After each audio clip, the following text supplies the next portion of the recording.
The day I used my game invitation card, I entered Polar Night Wilderness Survival as Wang Yu, an ordinary man dropped into a wilderness so dark I could not see my own hands. The game told me the only way out was to survive the polar night or die trying. Then the dice mark in my palm followed me in, and one roll turned a single lantern into 4 lights against the dark. Within days, that same cheat multiplied food, tools, and wood, until a giant rock became my shelter. The game wanted me crawling blind. I started building a fortress. Quick favor before we dive in, hit like and subscribe. It makes a real difference for the channel. But how did I get here? Let me rewind to where it all began.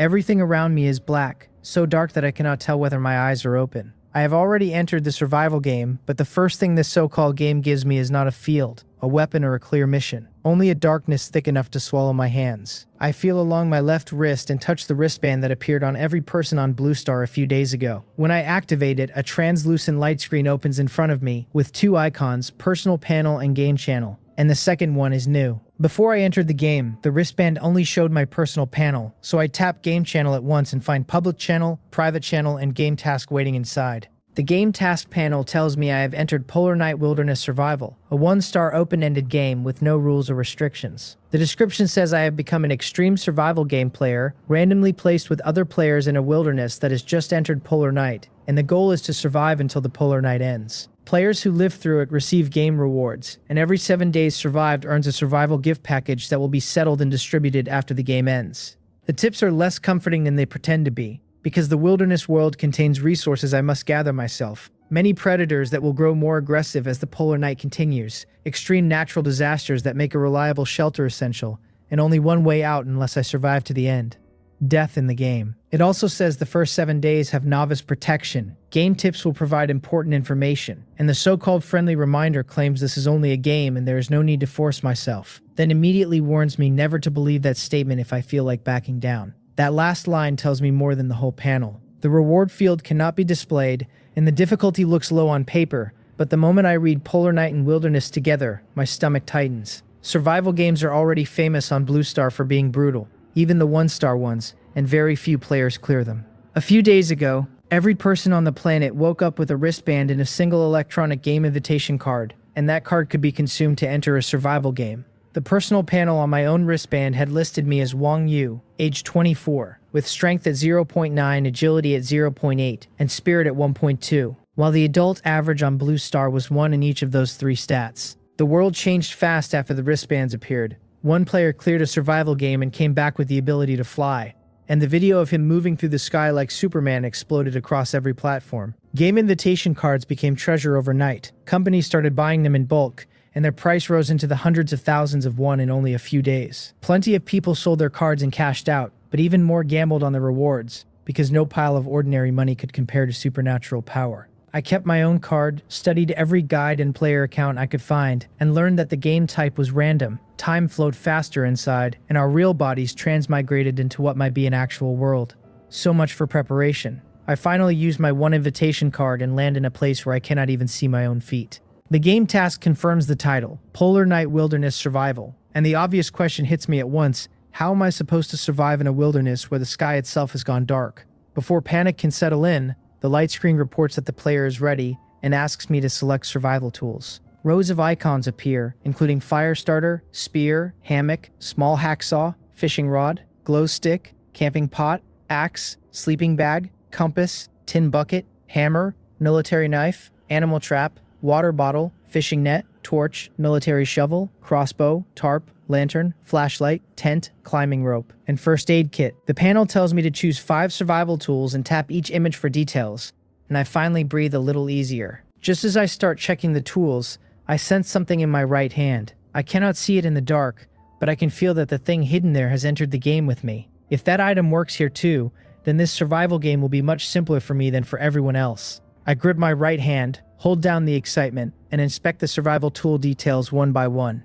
The fishing rod comes with bait, the hammer comes with a chisel, the crossbow comes with 3 arrows, the animal trap option gives 3 traps, the climbing rope is about 30 feet long, and the other tools have their own sizes or accessories noted. 5 choices out of that many tools is not generous. I reread the game task and make the first selection without hesitation. The fire starter, which comes with a scraper and 100 uses. It is the only true ignition tool on the list, and in wilderness survival, fire means light, warmth, cooked food, and life. I know the basics of a magnesium alloy fire starter, that it does not burn away an ordinary flame, does not fear moisture, can still be used after drying if it falls into water, and throws sparks hot enough to ignite shavings in wind, humidity, and ugly conditions. If I skip the fire starter, I deserve whatever happens next. For the second tool, I need light. The glow stick, torch, lantern, and flashlight all provide around 3 hours total, with the glow sticks and torches divided into 3 one-hour pieces and the lantern or flashlight holding a single 3-hour supply. The glow stick is useless for control because once it is activated, it burns until it dies. The flashlight is convenient and can be aimed anywhere, while the torch can deter beasts and be smothered in dirt when I am done. I still choose the lantern, because a flashlight battery and a burned torch are gone forever, while a lantern can keep working if I find fuel, even in harsh wind and rain. For the third tool, I need food. The fishing rod, fishing net, animal trap, and crossbow can all help with hunting, but fishing depends on skill in water, and I have neither guaranteed. The crossbow would be excellent in normal wilderness survival, but this is polar night, and a weapon that depends on seeing prey is much less reliable. I choose the animal trap because even if it depends on luck, at least it can work while I do other things. Luck at this point is still better than starving with a weapon I cannot aim. The fourth choice is the military shovel. Axes, hacksaws, hammers, and military knives are all useful, but a military shovel can cut wood, dig soil, clear ground, and serve as a self-defense weapon in a pinch. For the fifth tool, I consider the hammock, sleeping bag, tent, and tarp, because spending the night outside without shelter is dangerous. Then I think of the thing in my right hand and decide shelter construction may not be my biggest problem. I choose the tin bucket instead, because a simple container can become useful in too many ways to ignore, even though it means giving up the first aid kit, camping pot, compass, and water bottle. When I confirm, light bursts around my feet and 5 items appear on the ground. The lantern is already lit, letting me finally see the fire starter, animal traps, military shovel, and tin bucket beside it. The game identifies the lantern as an ordinary kerosene lantern with 180 minutes of fuel and an illumination radius of about 33 feet. 3 hours of light sounds decent until I remember that without light in this world, I am basically already dead. Then the panel announces that I have finished selecting survival tools and says the exclusive game item for this survival game is being issued. I already have a guess, and when the panel says the exclusive backpack has been issued and asks me to claim it, I nearly laugh out loud. I have seen people online mention that many survival games give players a backpack at the start, and that thing is basically legendary spatial equipment. After I claim it, my light screen gains a third icon beside personal panel and game channel. I tap backpack and a large grid appears, showing a storage space of 1 cubic meter, each side a little over 3 feet long. The question is how to use it, so I pick up the military shovel and silently command it to enter the backpack. The military shovel vanishes from my hand and appears in the grid. When I silently command it back out, it reappears in my grip, and the convenience almost feels illegal. If I could take this backpack out of the game, I would make a fortune, but the online guide said exclusive game items cannot be carried back, so I do not waste time fantasizing. I store the military shovel again, then put away the fire starter because its scraper has only 100 uses, and I need to conserve it. The animal traps and tin bucket go in too, and I pick up the lantern with my left hand before finally opening my right palm under the light. A faint dice pattern lies in my right palm, and it is not a tattoo. A few months ago, I obtained a strange dice, only for it to drill into my palm and leave that pattern behind, which scared me badly at first. After testing, I learned I could summon it and use it to increase the quantity of items. If I select an item and throw the dice, whatever number comes up becomes the number of extra copies I receive, from 1 to 6. I used it on newly released phones, sold the extra phones for thousands of one each, and was just starting to dream about a luxury car and a bigger business when the survival game descended on Blue Star. My original plan was simple: enter a survival game, bring out valuable items, then multiply them after leaving. I never expected the dice to enter the game with me. When I summon it, an egg-sized dice appears on my palm, white as jade with golden dots on each face. The sight makes my pulse jump, but whether it can multiply items inside the game still needs testing. I have 5 starting items, and the one I need most right now is light, so I hold the lantern in my left hand and focus on increasing its quantity. The lantern locks in. That strange locking sensation is always the first requirement, because if the dice cannot lock onto an item, it cannot multiply it. I throw the dice and it spins in the air while I stare harder than I have ever stared at a roll in my life. The dice stops on 3 dots. 3 lantern-shaped light clusters appear, and when I will them out, 3 more lanterns appear on the ground. 4 lanterns shine around me at once, and for a moment the darkness actually retreats. This is the kind of cheat people dream about and never admit to wanting. I extinguish the 3 new lanterns immediately, because every minute of kerosene matters. The dots on all 6 faces of the dice had dimmed, and I know from experience that 1 dot recovers its golden color each hour, so I can roll again in 6 hours. The dice also has restrictions, because items multiplied by it and items created by it cannot be locked again, which means these 4 lanterns cannot be multiplied a second time. 4 lanterns still give me 12 hours of light, but 12 hours is not much in a world where darkness never ends, so my first real task is finding enough wood before my light runs dry. I put the 3 spare lanterns into my backpack and survey the area with the one still lit. The ground is barren, with exposed dirt and gravel underfoot and low shrubs farther out, so I pick a direction at random and start moving. The lantern only lights about 33 feet around me, and beyond that circle is a vast black wilderness, so I take the military shovel out for self-defense. It is an old-style shovel, with a head only a little larger than my palm, and a wooden handle about 16 inches long, but the weight in my hand gives me something solid to believe in. In the open ground, I should at least have a chance to react if something comes at me. The game warned that predators exist here and become more aggressive as polar night continues, which means the beginning should be the safest period. I avoid dense brush, keep to open patches, and move quickly because kerosene is draining with every step. Short trees appear not long later, and then broken branches, some already dry enough to burn. I gather dry grass, cut branches into manageable lengths with the military shovel, pile the firewood, remove the lantern glass, and use the lantern flame to light the grass. The bonfire catches, and the moment the fire grows, the pressure in my chest loosens. Fire changes everything. With the bonfire burning, I can turn off the lantern and save kerosene, then collect more dry branches from inside the firelight. Several larger branches have fallen nearby, so I cut them into lengths of about 1.5 feet, bundle them, and gather dry grass for kindling. Now I know wood is not scarce, which means I can avoid being completely swallowed by the dark if I store enough dry firewood. To store it properly, though, I need a shelter, and a shelter means nothing unless I build it near a reliable water source. With the fire giving me a little breathing room, I open the game channel again and check public channel. It contains chat channel and trading channel, and the chat channel shows 100,000 out of 100,000 nearby players. Messages fly past in a flood, people asking if anyone has seen a guide for polar night wilderness survival, cursing the 1-star rating, panicking over the dark, begging strong players for help, offering cash after returning to reality, and trying to gather members of the Gamyong Special Operations Group. The trading channel allows item trades without transaction fees, which could become important later. I close public channel and open private channel, where I find camera, clock, notepad, measuring tool, weather forecast, and friend contacts. The clock shows 37 minutes past 9 in the morning, so I have been here for a little over half an hour. Weather forecast says the current temperature is about 46 degrees Fahrenheit and should stay there for the next few days. That is cold, but not instantly fatal, and the long sleeves and pants the game gave me when I entered can handle it for now. I test a burning piece of wood as a traveling torch, but it dies within a few minutes after charring, so relying on random burning wood for movement is too inefficient. I store all the firewood I have collected in the backpack, light a lantern again, and set out to find proper water. Half an hour of walking gives me mixed results. I find forest and dry firewood, but the only water I see comes from small ditches and puddles that cannot support me long term. Then I spot small berries on a tree, pick one, and the game prompt identifies it as edible. Without the prompt, I would never risk eating random berries in a strange wilderness, but the panel turns danger into information, and that is priceless. I light a bonfire under the tree, turn off the lantern, use the tin bucket to store the berries, and start picking. The berries taste decent, and there are enough on the tree to matter. After clearing it, I carry a burning branch around the area and find another berry tree nearby, so I relight the fire and pick that one too. I search for more and instead find wild animal droppings, which means beasts move through this area. It would be a good place for animal traps, but I do not have a base yet, and in this darkness any trap placed now might as well be thrown away. I move on, lighting fires whenever I find berry trees, collecting berries and dry firewood while the hours drain away. By the time I have walked almost 3 hours total, the tin bucket is half full of berries, but I still have not found real water. The number of berry trees tells me the wilderness is not entirely hostile, and the 7-day novice protection may be quietly helping, but food without water only delays the problem. Around noon, I decide to rest, eat berries, and rethink my plan because burning through kerosene while wandering blindly is not a strategy. Then the terrain ahead suddenly drops.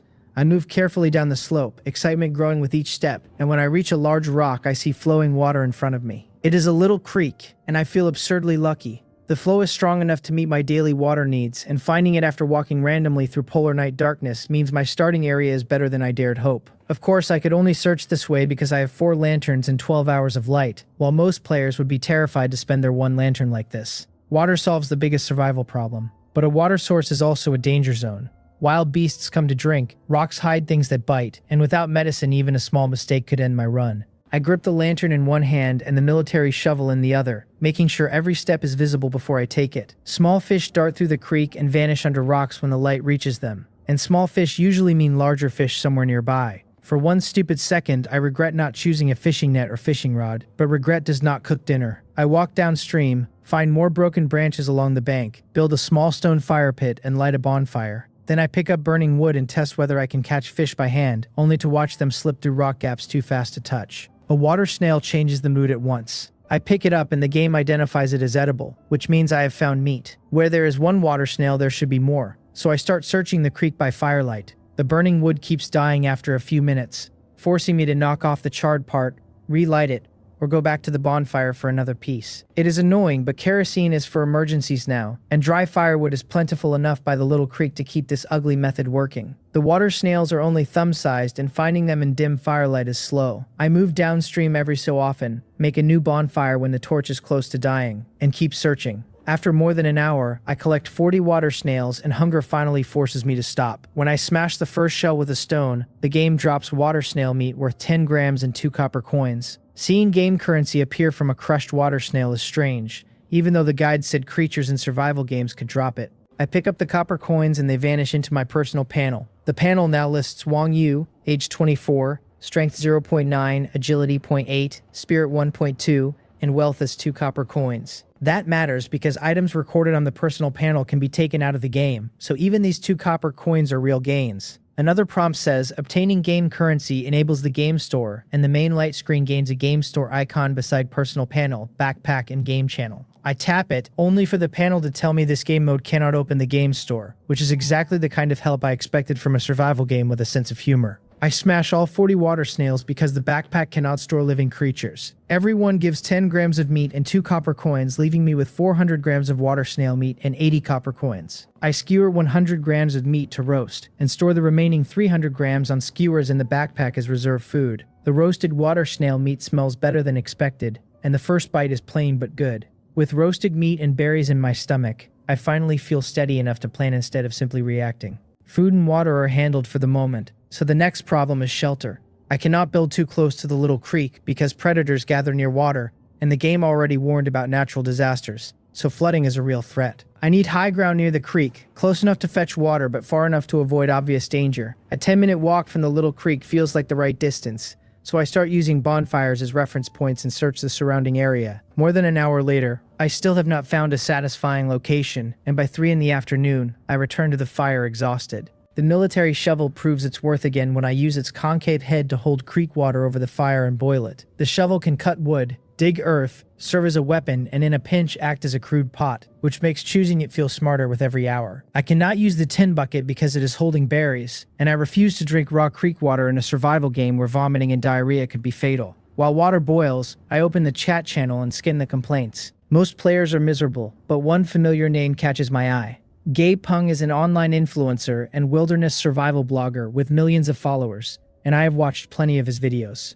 He has entered survival games before and posted guides afterward, so he probably bought an extra invitation card to join this one. Fans recognize him in the chat channel and beg for advice, and Gapung answers with a practical warning that everyone lacks light. He explains that plain burning wood carbonizes and goes out quickly, that fuel would make proper torches possible but nobody has fuel right now, and that the better no-fuel solution is a finished torch, which can burn for at least an hour if made correctly. He says he will upload a video teaching the method and list finished torches on the trading channel in exchange for supplies, then reminds everyone not to obsess over clearing the game, but to survive long enough to reach later benefits, game coins and items that can be taken out. Gapung does not say much, but the fans cling to every word. Some players agree that clearing this game is unrealistic, and surviving 7-day intervals for gift packages is already a win. Others brag about choosing camping pots, extra animal traps, or long climbing ropes for making traps, while plenty despair because their dry firewood will eventually run out or their starting tools do not match their terrain. One player complains that he chose a fishing net and has walked all morning without finding a puddle. My eyes stop there, because I have a creek and no fishing net. I add the player as a friend, and his name is Jang Daehae. Once he accepts, I ask through the chat whether he will trade the fishing net since he has nowhere to fish, and I do. Jang Dae-hae refuses, insisting he knows how to fish and will succeed if he can find water. I point out that the wilderness is pitch black. He cannot travel far, and there might not be any fishing spot near him at all, but he still refuses and says it is success or death for him. Stubborn people are expensive to persuade, and I am about to close the chat when he asks whether I want a crossbow. Jang Dae-hae explains that he chose the crossbow for self-defense because he trusted his fishing skill to handle food, but after a whole morning without even a ditch, he now wants a more useful tool. What he wants most is an animal trap. I immediately agree to trade an animal trap for the crossbow, and when he doubts me, I lie smoothly and say I chose 6 animal traps. Then I tell him his determination moved me, so I will give him 3 animal traps in exchange, and hope he remembers me when he finds fish. A little generosity sells the lie better than bargaining ever could. I close the chat, take 3 animal traps from my backpack, and do not trade them yet. Instead, I find a tree vine by the little creek, string the 3 traps together, and tie them securely. It is past 3 in the afternoon, 6 hours since I last used the dice, and the golden dots have recovered. I summon the dice, hold the string of animal traps in my left hand, and focus on increasing the quantity of the entire string. The dice locks on, spins, and stops on 4 dots, creating 4 extra strings, which means 12 extra animal traps. That is the kind of detail that separates a cheat from a toy. If I had not tied the traps together, the dice would have locked only 1 trap and multiplied that single item. But when identical items are grouped together, it can multiply the whole group. It cannot lock mixed bundles, only items of the same kind placed together, which is a restriction I already learned through testing. Now I have 15 animal traps, so trading away 3 costs me nothing. I send Jang Dae-hae the trade request, confirm his crossbow and 3 arrows, and receive a wooden-framed crossbow about 16 inches long with 3 arrows around 8 inches each. I test it on a small tree near the creek. After drawing the string, loading an arrow, aiming at a trunk roughly 20 to 26 feet away, and pulling the trigger, the arrow cuts into the wood with enough force to make me grin.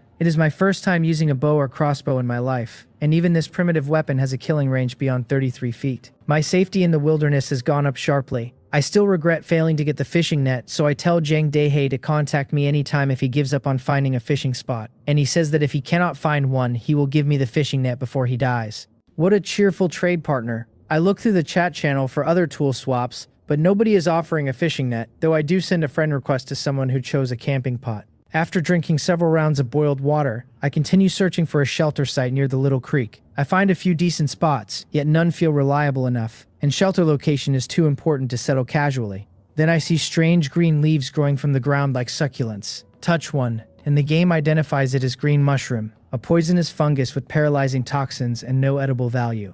I pull my hand back and lose interest. A hillside rises nearby, and because I need high ground, I climb it carefully. The slope is not steep and has scattered trees. Then a forest appears near the top, which normally would be something to avoid. But the ground between the big trees is flat, covered in fallen leaves rather than dense weeds, so I keep going. A few minutes later, scattered mossy rocks block the way, and as I walk along the outer edge of the rocky area, I see a giant rock ahead. The giant rock is exactly the kind of anchor I have been hoping for. I hurry over, inspect it by torchlight, circle it once, and grow more satisfied with every side. I build a fire pit with nearby stones, start a bonfire, and use the measuring tool in the private channel to scan the giant rock. The highest point is about 17.5 feet, and the 4 walls form a roughly square shape, with widths of about 17 feet, 19 feet, 21 feet, and 23 feet. A huge rock like this can make shelter construction much easier, so I decide this is where I will build. The flattest face is the narrowest one, about 17 feet wide, and it has only small uneven parts, so I want to use it as the main back wall. It has 2 flaws. The first is simply the width, because it is narrower than the other faces. The second is a gap in the upper left corner, caused by the adjacent wall being shorter than the rest. While the other walls rise about 17.5 feet, that side reaches only about 13.5 feet, creating a gap roughly 4 feet high and a little over 2 feet wide that breaks the integrity of the flat wall. The flaws are annoying, but the flatness is exactly what I need. I think through several shelter plans, then take out the military shovel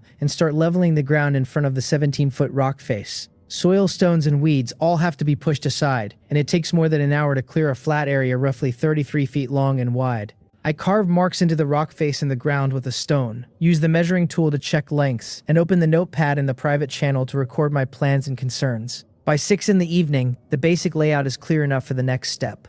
Now that the shelter location is fixed, I can finally set animal traps without losing them. I prepare a torch and retrace my route past the rocky area through the forest, down the large slope, and back to the little creek. It takes about 6 minutes, close enough to fetch water and far enough to feel safe. With the creek as a landmark, I start a bonfire, change to a fresh torch, and walk downstream. Wherever beasts might pass, I pry open an animal trap, place it on the ground, camouflage it with leaves, and mark the spot so I can find it again. I place all 12 spare animal traps at intervals of roughly 160 to 330 feet. In theory, that gives me 4 times the hunting chance of a player who chose only 3 traps, and hunting is too important to be lazy about. With the traps set, I still have time, so I search the little creek for more water snails. The torch keeps needing to be relit, but there are many broken branches by the bank, likely washed down by floodwater, which is another reminder not to build too close. I collect the branches and nearby tree vines while searching, putting useful materials into the backpack. After more than an hour, I find 36 water snails, slow work because the darkness makes visibility terrible. I smash them immediately since the backpack cannot store living creatures, and skewer the water snail meat before storing it.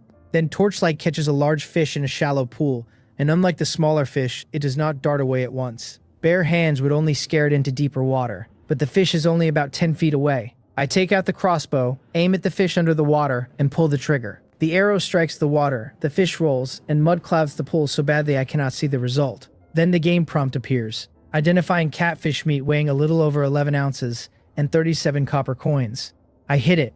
I step forward, collect the catfish meat and copper coins, and recover the arrow from the water. Shooting fish will not always work, because deeper water will distort the target, and the chance only appears when a large fish enters the shallows, but it gives me another way to obtain food. That is enough harvesting for one outing. I start another bonfire, take out the tree vines I collected, and weave a basket because using the tin bucket for berries is wasteful. The weaving is crude, an over and under pattern like bamboo strips, and after more than half an hour I make a basket about the same size as the tin bucket, roughly a foot across and a foot high. It is ugly, but it can hold things. I pour the berries into it and store it in a backpack, where the zero-temperature sterile vacuum-like space should keep them fresh. With the tin bucket free, I fill it with creek water and store it too. Living several minutes from the little creek means carrying water back matters, and the backpack makes that convenient. I return along the creek so I do not get lost, collecting dry firewood on the way because wood means light, cooked food, and warmth through the night. It is already past 8 in the evening, so preparing for night matters more than searching farther. By the time I climb the slope, pass through the woods, and return past the giant rock area to my planned shelter site, my backpack is full of dry firewood.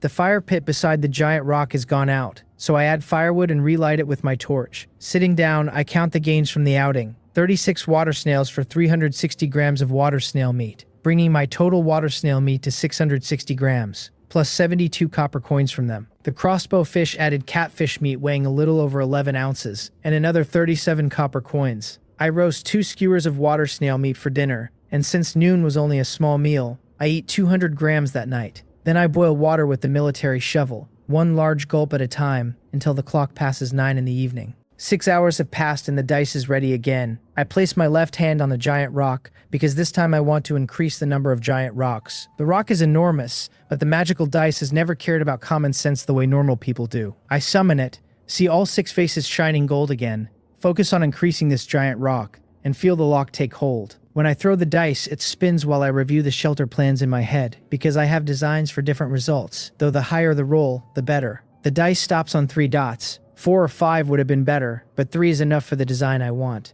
3 light clusters appear as phantom giant rocks, and holding the dice feels like holding 3 mountains in my palm. I stand before the marked 17-foot wall, where the ground is already cleared and straight lines show where each new giant rock should go. With a thought, I release the first giant rock onto the first line. The massive stone appears on the ground with a heavy impact, trembling through the earth and forcing me back 2 steps. I can control where the giant rock appears, so I set it directly on the ground, knowing that dropping it from higher up would smash a crater into the area. Even so, dust rises and the earth pushes up around the impact. Once the air settles, I inspect the alignment by torchlight. The new giant rock sits close to the original, and although the rock walls are not perfectly flat, the gaps are mostly small, with the widest under 4 inches, except for the noticeable upper notch where the shorter wall creates a gap about 4 feet high and a little over 2 feet wide. I release the second giant rock on the other side along another marked line. The ground shudders again, but this time I am calmer, and when I inspect the connection, the gap between the second giant rock and the original is only a few inches.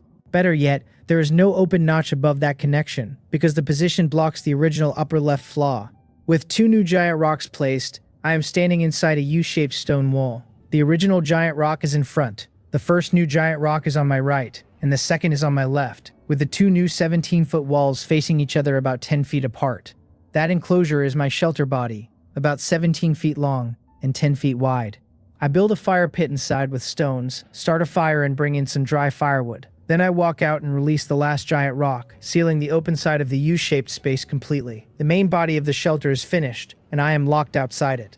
That sounds like a problem only if someone else designed it. I already planned for this. If the dice gave me 3 or more giant rocks, I could use the upper gap as an entrance and build a ladder to reach it. I head to the nearby forest with a torch, where birch and cedar are common, and notice one cedar more than 2 feet thick, and likely dozens of feet tall. I do not get greedy because even a professional with a chainsaw would need time on that tree, and my military shovel is not built for stupidity. I choose a cedar about 3 inches thick instead, after comparing the smaller birches and cedars around me. Before cutting, I build another stone fire pit from local materials, and start a bonfire for light and to deter beasts. Then I chop the cedar with the military shovel, and immediately confirm that a multi-purpose tool is much worse than an axe for felling trees. Thankfully, the cedar is thin, and after a few minutes it begins to lean and finally falls. I cut off the branches, measure the trunk with the measuring tool, and find it is more than 20 feet long. Then I choose another similar cedar, cut it down the same way, strip its branches and measure it too. I cut both trunks down to about 15 feet, then sort the branches and choose pieces about an inch thick, cutting them into 16-inch sticks. Transporting everything back to the shelter takes 4 trips, 2 for the long trunks, 1 for 10 shorter sticks, and 1 for the remaining branches bundled together. Under the giant rock, I lay the 2 long trunks side by side and use the military shovel to carve grooves into them. Every 16 inches, I make a groove about an inch wide, 10 grooves on each trunk. Then I set the trunks parallel, insert the 10 short sticks as rungs, and bind each joint tightly with vines for safety. The finished wooden ladder is about 15 feet long and heavy, but I can carry it. I bring it to the back of the first giant rock, where the wall is only about 13.5 feet high, and lean the ladder against the gap.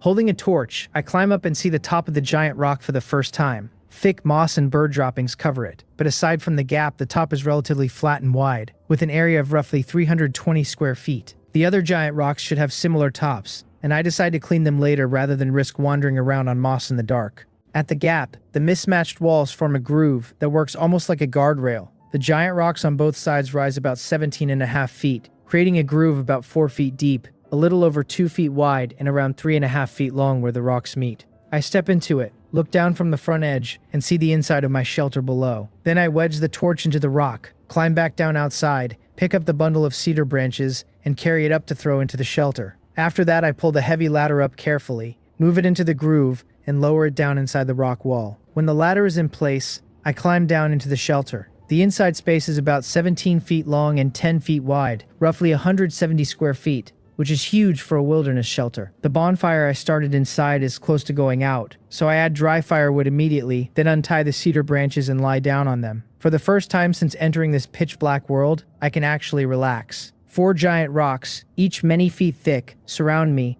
and that physical barrier gives me the sense of security the darkness has been stealing all day. This is why I built the shelter this way. In a world where I cannot see past the firelight, safety matters more than convenience, and a ladder entrance through a gap is worth the trouble if it keeps predators outside. The gap that first looked like a flaw has become the entrance, which is exactly the kind of advantage I need to keep finding. Getting in and out will be inconvenient, but that can be improved later. Tonight, a crude bed of cedar branches, a fire pit, and stone walls are enough. I am so tired that sleep is already pulling at me, but I open the chat channel one more time for useful information. Gapeng has posted an update, and the system reports that he listed 10 homemade torches on the trading platform. He tells the group that the finished torches can burn for 1 hour, can be exchanged for food, dry wood, and other items, and that he has uploaded a video showing how to make them. His fans react at once, treating the listing like life-saving news, and the speed of the trading platform proves they are not wrong. I see it too late, because by the time I open the trading platform, the torches are already gone. That lesson lands hard.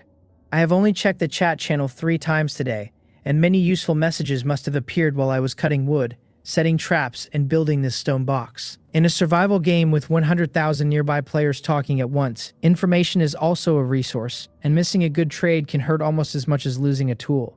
I cannot stare at the channel all day, but I need a better habit than remembering it only when I am exhausted. The wilderness is dangerous, but ignorance is expensive. I open the video from Gapeng anyway. The finished torch method is simple in concept. A thick log stands upright, a hole is drilled down from the top into the core, and another hole is drilled sideways through the middle so the flame can burn inside the log. Once air can enter through the side opening, the fire eats inward instead of only charring the surface, which is why it can burn for so long without extra fuel. It is a clever way to make wood burn longer and more fully, and for polar night, that kind of light is worth more than ordinary comfort. The problem is not understanding the method, it is making the holes. Gapeng chose a hammer and chisel, which can drill into a log, but I do not have suitable tools, so I can only study the method later. I pick up the military shovel and start chopping the cedar, and the first few swings remind me that a tool good at everything is rarely great at one thing. The shovel can cut, dig, pry, scrape, and fight, but compared with a real axe, its tree chopping ability is obviously weaker. Luckily, I chose a cedar only about 3 inches thick, instead of getting greedy with the larger big trees nearby. After several minutes of work, the cedar starts to lean and finally falls, leaving me with a trunk I can actually use.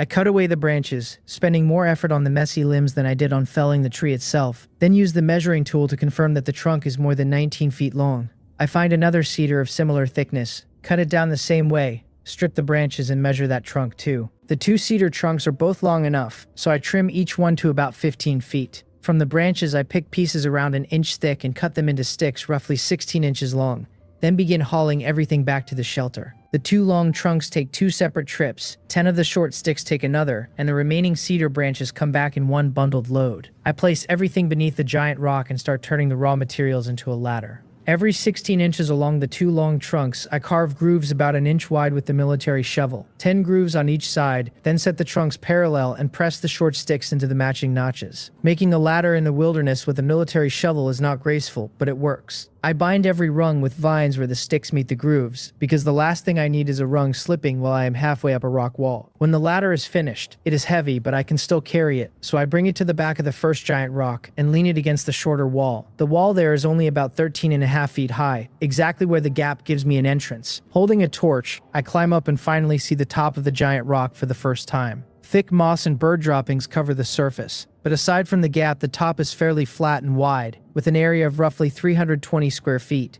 The tops of the other giant rocks should be similar, but the moss makes me avoid wandering around up there in the dark. At the gap, the mismatched stone walls create a groove that works almost like a guardrail. The giant rocks on both sides rise about 17.5 feet, while the gap itself sits about 13.5 feet high, creating a channel about 4 feet deep, a little over 2 feet wide, and more than 3 feet long where the rocks lean together. I step into the groove, look down from the front edge and see the inside of the shelter below. Then I wedge the torch into the rock, climb back down outside, grab the bundled cedar branches, and carry them up so I can throw them into the shelter. Dragging the ladder inside takes more care than strength. I pull it up with one hand while bracing against the stone with the other, then lift it into the groove and slowly lower it through the gap into the stone enclosure. Once it is in place, I climb down and officially enter my shelter from above. The inside measures about 17 feet long and 10 feet wide, around 170 square feet, which is enormous by wilderness standards. The bonfire I started inside is close to dying, so I add dry firewood, untie the cedar branches, and lie down on them. After a full day in a pitch-black wilderness, 4 giant rocks, each many feet thick, finally give my nerves somewhere to land. This is why I chose such a troublesome design. In this kind of darkness, safety is worth more than convenience, and a ladder entrance through a high gap beats any ground-level door a beast can nose through. The same flaw that made the rock wall uneven has turned into my entrance, which feels like squeezing value out of bad luck. Getting in and out will be awkward for now, but that can be improved later. I did not choose a tent, sleeping bag, or other overnight gear, so sleeping on cedar branches beside a fire pit is all I have. The space is enclosed, the fire is warm, and for tonight, that is enough. Before sleeping, I open the chat channel to see if any useful information has appeared. Gapeng has posted an update, and the system reports that he has listed 10 homemade torches on the trading platform. He tells the players that his finished torches can burn for 1 hour, can be exchanged for food, dry wood, and other items, and that he has uploaded a video showing how to make them. His fans rush over at once, and by the time I click into the trading platform, every torch is already gone. That lesson lands cleanly. I have only checked the chat channel a few times today, and in a game where information moves this fast, being late can cost almost as much as being careless. I opened the video from Gapeng anyway. The finished torch method is simple in theory. A thick log stands upright, a hole goes down from the top into the core, and another hole enters sideways through the middle, so fire can burn inside the wood instead of only charring the outside. It is clever, especially for polar night wilderness survival, where lasting light is survival itself. The problem is not understanding the design, it is making the holes. Gapeng chose a hammer and chisel, so of course he can drill into a log, while I have a military shovel, a small pile of vines, and my own increasingly abused patience. I can only save the idea and research it later. The chat channel is still roaring because it is only a little past 10 at night on the first day, and almost nobody can sleep. Players beg for food, plead for dry firewood, worry about unfinished shelters, and panic over lanterns running out of kerosene. One girl advertises that she can chat as either a mature older sister type or a lowly type in exchange for dry wood, and players actually discuss whether her voice is worth paying for by the minute. A rich heir from Gangseong offers cash for food and firewood, promising video verification and payment after the game. The Cheonghong Society also recruits openly, saying its leader and deputy leader have cleared survival games. Its members have entered more than 10 times, and accepted players can receive experience summaries, protection, monthly cash subsidies of at least 3,000 won, and even invitation cards if they perform well. That is the shape of the world now. Panic on one side and organizations fishing for members on the other. Players debate whether the rich heir is reliable, whether Cheonghong Society takes too much from members who earn rewards, and whether the Gyeomyeong Special Operations Group is the military unit rumored to be built from elite special forces. The country clearly has not been idle after the survival game descended, and plenty of players cling to that idea for comfort. I watch the stream of messages without joining in. I have Stonewall's food and a cheat in my palm, so I am not desperate enough to sell my future for a group slogan. The smaller conversations are just as useful as the grand recruiting pitches. Some players ask whether anyone has actually added the girl who charges dry wood to chat, and others admit they spent wood only to hear a pleasant voice for a few minutes before she asked for more. A few people are tempted by the Gangseong rich heir, but nobody can promise he will pay before the game ends, which makes the deal feel like a debt note written in fog. Cheonghong Society draws more serious attention because outside organizations like that have already appeared in the real world since the survival game arrived. They offer guidance and protection, but players who receive rewards inside the game usually have to give the organization a share, so even help has teeth.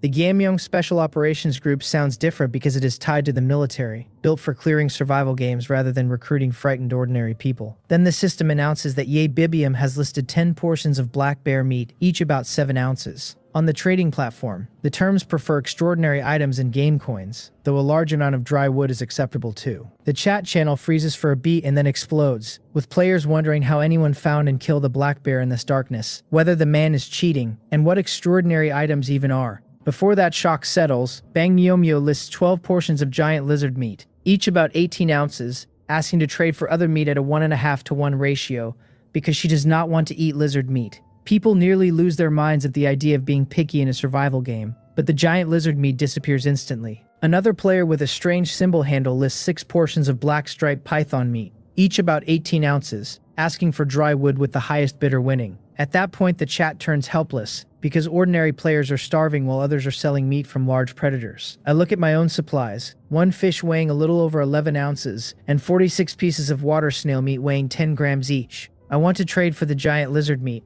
but it is gone before I can move. When the black striped python meat appears, I keep the firewood needed for the night, bid with all the remaining dry wood, and hope the dice can turn one successful trade into several meals. A short while later, my wood comes back, and the python meat is gone. The giant lizard trade leaves the channel stunned for another reason. Someone had to exchange enough other meat to meet Bang Myeomyo terms, which means another player is sitting on a pile of food large enough to treat 6 kilograms of lizard meat as a flavor problem. The black striped python listing proves the same point again, only colder. Some players are already hunting big carnivores in the dark, while most of us are counting berries and praying the fire lasts. I cannot tell whether those people have extraordinary items, team support, better terrain, or just terrifying luck. What I can tell is that the gap between ordinary players and the top players is already opening on the first night. 100,000 players make even a lucky man feel crowded. The chat channel grows even more active after the meat listings, with people asking the big shots for python meat, hunting experience, or pity scraps. I close the channel and prepare to sleep, because staring at other people eating will not fill my stomach. Beside the campfire, exhaustion wins quickly. At 3 in the morning, the clock in my private channel rings, and I wake because 6 hours have passed. The dice can be used again, and food is the first priority. I take out 4 skewers of water snail meat from the backpack. After eating 200 grams last night, I have 46 pieces left, each 10 grams, so tying 4 skewers together gives the dice a clean bundle to lock on. I summon the egg-sized dice into my right palm, see that every pip has returned to gold, and focus on increasing the quantity of the bundle in my left hand. The dice locks on, spins in midair, and stops on 5 pips. 5 phantom bundles appear in the light, and the sight wakes me all the way up. A 5 is rare, and in all the time I have had this dice, I have never rolled a 6 or a 1, which feels less like coincidence every time I think about it. The new water snail meat appears, giving me 6 bundles and 24 skewers total, or 276 pieces of 10-gram meat. That is more than 5 pounds of food, enough to solve the immediate food crisis. I store the meat in the backpack, add firewood to the brazier, and sleep again. On the second day of the survival game, I wake near 8 in the morning, tidy up, and climb the ladder to the opening in the stone wall. Outside is still pitch black, so I raise the torch and head for the animal traps. The first task of the day is checking whether those 12 traps actually earn their keep. I pass through scattered rocks, cut through the forest, descend the large slope, and follow the little creek to the trap line. The good news is that I find every trap. The bad news is that every trap is empty. Apparently, animal traps do rely heavily on luck if I leave them bare. So I place one piece of water snail meat in each trap as bait. If beasts are nearby, they can pay me for stealing my food with their bodies. Back at the shelter, it is already around 9 in the morning, so I roast 2 skewers of water snail meat for breakfast while checking the chat channel. I decide to check whenever I have idle time, because missing the torch sale from Gapung annoyed me more than I want to admit. A player is showing off that an animal trap caught a short-legged rabbit, giving him about 30 ounces of meat and a rabbit skin, and everyone else is jealous. I add him as a friend at once, explaining that I want to trade water snail meat for the same weight of rabbit meat. His name is Gubo, and he accepts quickly. Gubo asks whether I really want to exchange water snail meat for rabbit meat, and I tell him I cannot keep eating the same thing forever. He asks if I have a lot of water snail meat, and I downplay it, saying I only want a different flavor, and that he probably does not want to eat only rabbit either. He agrees but wants to inspect the water snail meat first, then suggests half a pound. I offer 300 grams instead because I have 3 skewers ready, and he accepts. I send the trade request with 3 skewers of roasted water snail meat. He lists 300 grams of rabbit meat, and after confirmation, the rabbit meat lands in my hand. That trade is pure profit for me. The water snail meat was produced by the dice, and the rabbit meat can be multiplied later, so any roll becomes a win. I tell Gubo we can exchange food again if the chance comes, and he agrees. Then the obvious thought hits me. Food is not the only thing I can trade and multiply. I ask which survival tools he chose, and after some back and forth, I learned that his set is fire starter, lantern, animal trap, small hacksaw, and waterproof tarp. I point out the problem with his set. He has no proper way to boil water, while my tin bucket and military shovel can both do it, even if the shovel only boils one large mouthful at a time. The food trade also gives me a small foundation of trust with Gubo, which matters more than the meat itself. If I had opened by asking to borrow a tool, any sane player would suspect a scam, but after a completed exchange, the conversation has weight. I know roasted water snail meat tastes better than roasted rabbit because aquatic meat is more tender, so Gubo has a reason to accept the flavor swap. I also know he is building a shelter, which means tools matter to him as much as food. The moment he lists his choices, the small hacksaw becomes the real target of the whole conversation. Gubo says the small hacksaw is the only tool he can lend, and he wants to trade it for my military shovel, because he also needs to build a shelter today. I agree, then close the chat without handing over my only shovel like an idiot. It is already past 9. The dice is ready, and making more military shovels is safer than trusting a stranger. I summon the dice, lock it onto the military shovel, and roll 3 pips. 3 phantom shovels appear, then 3 real military shovels land on the ground, and only then do I send one to Gubo for the small hacksaw. Once the trade is complete, I tell Gubo that if we need to swap tools back later, we should notify each other in advance so both of us can arrange our work. He agrees. I also try to trade 1 unused lantern with 3 hours of light for his tarp, claiming I had plenty of dry firewood where I spawned and never used the lantern. But Gubo refuses because the tarp is too important for his shelter. He even says choosing a tin bucket was a mistake and that I will have to find another way to build. I let the comment pass, because explaining my 4-stone wall shelter would be a waste. Some people can keep their tarp in their confidence. The rabbit meat, the small hacksaw, and the extra military shovels make breakfast feel like a victory. I still have 2,140 grams of water snail meat after using bait, eating, and trading, so I decide to test the market. I list 1,000 grams of water snail meat, 110-gram pieces, on the trading platform, asking to exchange for the same weight of other meat to change flavors. The chat channel erupts as soon as the system announces my listing. Players complain that someone has extra meat just to change flavors, guess that I must have a river nearby, and beg for food. While I am eating roasted water snail meat, a trade request arrives. Bang Mio Mio offers 1,000 grams of giant lizard meat, and I remember her from the earlier listing where she refused to eat lizard. I inspect the meat, the game identifies it as edible, and I confirm the trade. The texture of water snail meat may be better than giant lizard meat, so on the surface I lose value, but the dice changes the math completely. Once I multiply the giant lizard meat, I profit several times over no matter what it tastes like. When people are hungry enough, flavor becomes a luxury item.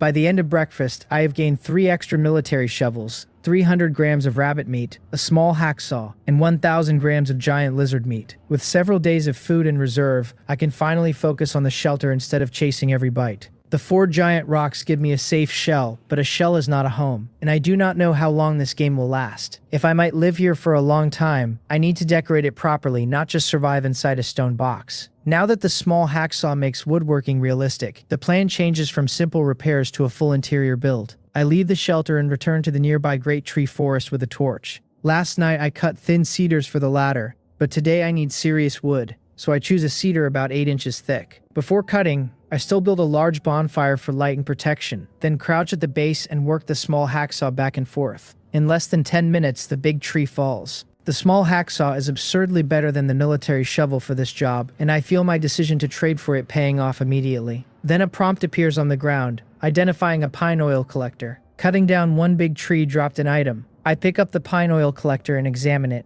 finding a simple metal tube with a small plastic container beneath it. The game explains that inserting the pine oil collector into a pine big tree allows it to collect 30 milliliters of pine oil daily. There is a very thick cedar nearby, more than 2 feet across, so I insert the pine oil collector and secure it with the military shovel. If this works, it gives me a continuous fuel source, which means a path toward real lighting freedom. For a world trapped in polar night, that is not a convenience, it is a lifeline. I open the chat channel to see whether the drop is unique, and the answer appears immediately. Players everywhere are discussing pine oil collectors, saying anyone who cut down a pine tree today received one, though later messages wonder whether cutting more trees can produce more. Someone even asks if chiseling stones might drop items too because he chose a hammer and chisel. So it is not my private luck, it is a game benefit. Still, knowing everyone gets one does not make mine less valuable. I close the channel and return to the fallen cedar. The timing of the pine oil collector is too perfect to ignore. At the start, the greatest pressure in this survival game was the fear of losing light, because the lanterns had limited kerosene and ordinary burning wood dies after a few minutes. A daily trickle of pine oil means torches, lamps, and travel can become sustainable if I manage the fuel well. It also explains why the game pushes everyone to cut pine trees on the second day, because without some new lighting path, too many players would simply be swallowed by darkness.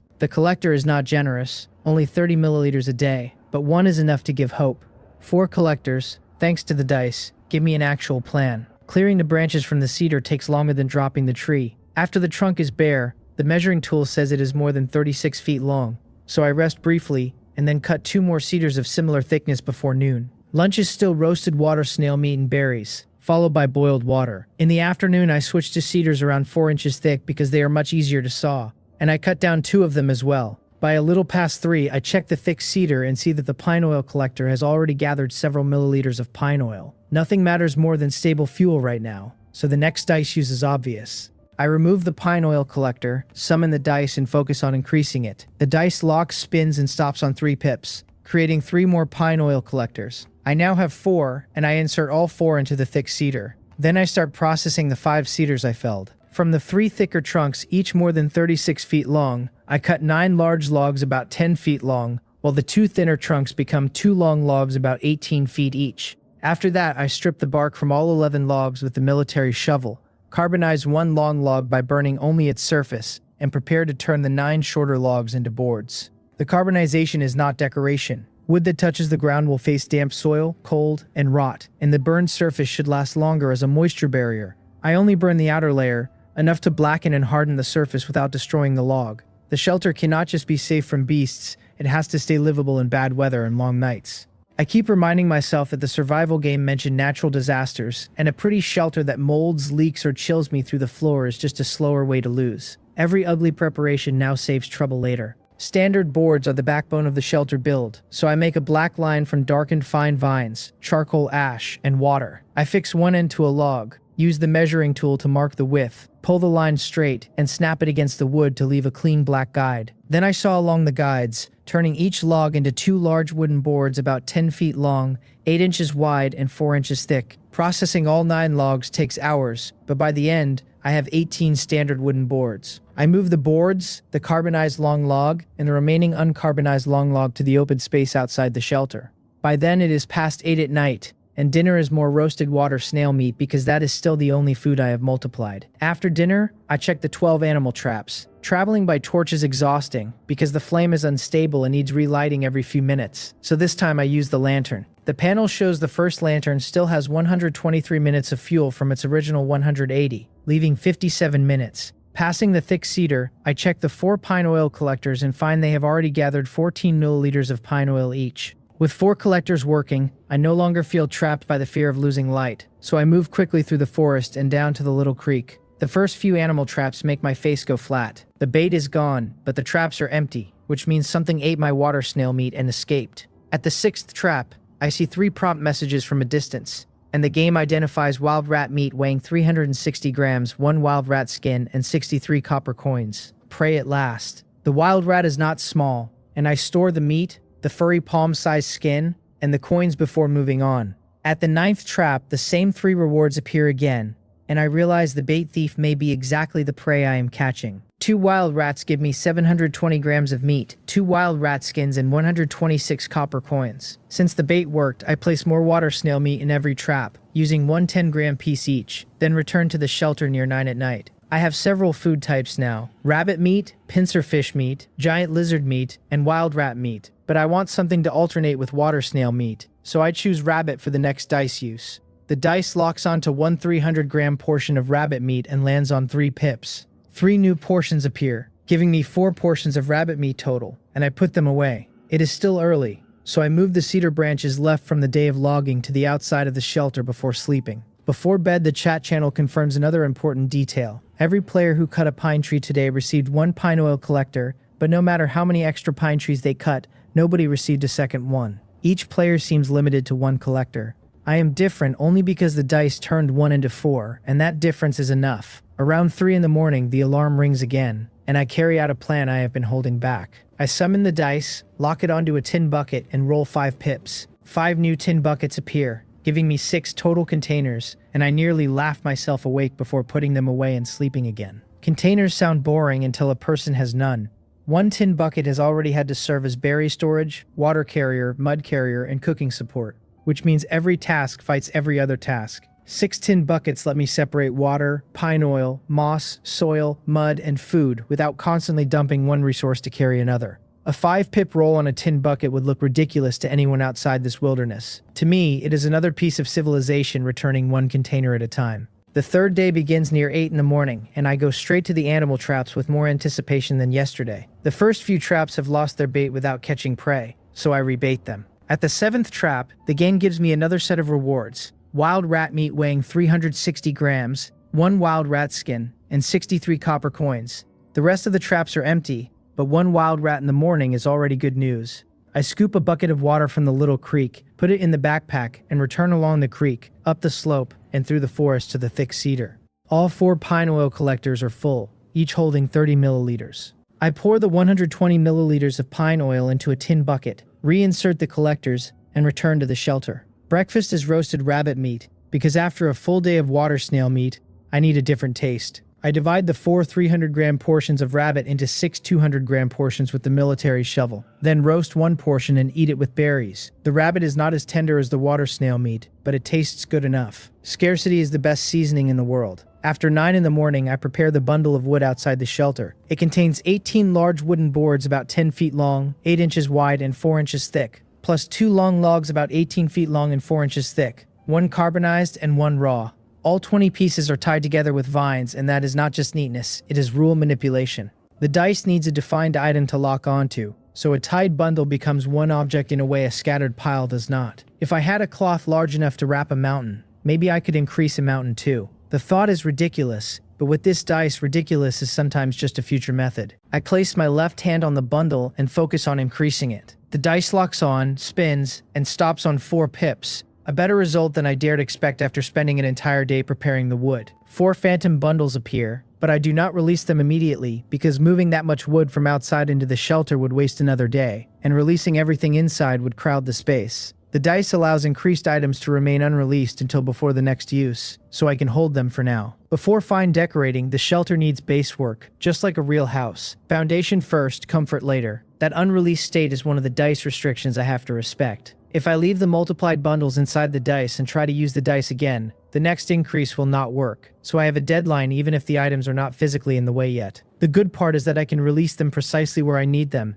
which turns the top of the giant rock into temporary storage. Without that control, 4 extra bundles of heavy lumber would be a burden instead of a blessing. With it, the same wood becomes a construction schedule. I climb to the gap, then up another 4 feet or so to the top of the giant rock and collect thick moss into tin buckets. 4 buckets fill quickly, and with 6 tin buckets total, I can spare them because one holds water and another holds pine oil.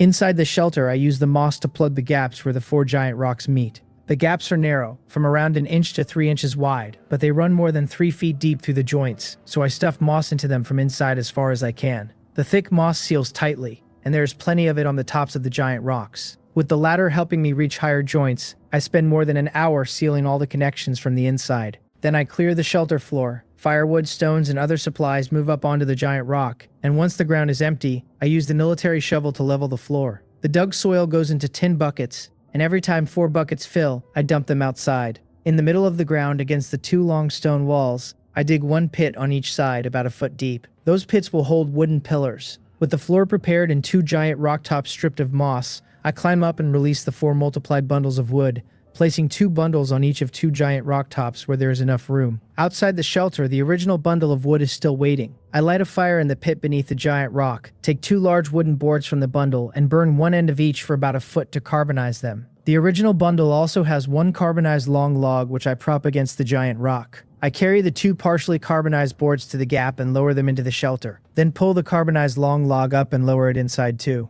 From the 4 bundles on top of the giant rock, I also bring down 4 more carbonized long logs. Now the shelter contains 5 carbonized long logs and 2 large wooden boards with carbonized ends. I do not climb down yet because it is noon, and after a morning of labor, lunch comes first. Outside the shelter, I roast rabbit meat over the brazier and use the military shovel to boil water from a tin bucket. While eating, I receive a message from Jang Dae-hae, the player who traded me the crossbow for 3 animal traps. He had chosen a fishing net at the start and claimed he knew how to fish, but at the time he had no water source. Now he sends a trade request offering grass carp meat weighing about 1¼ pounds, and when I ask what he means, he explains that he finally found a fishing spot after 2 days. The animal traps I gave him helped him catch prey on the first night, letting him survive long enough so he wants to send me the fish as thanks. Food is too important to refuse, but I do not want to become the kind of person who takes advantage of useful contacts for free.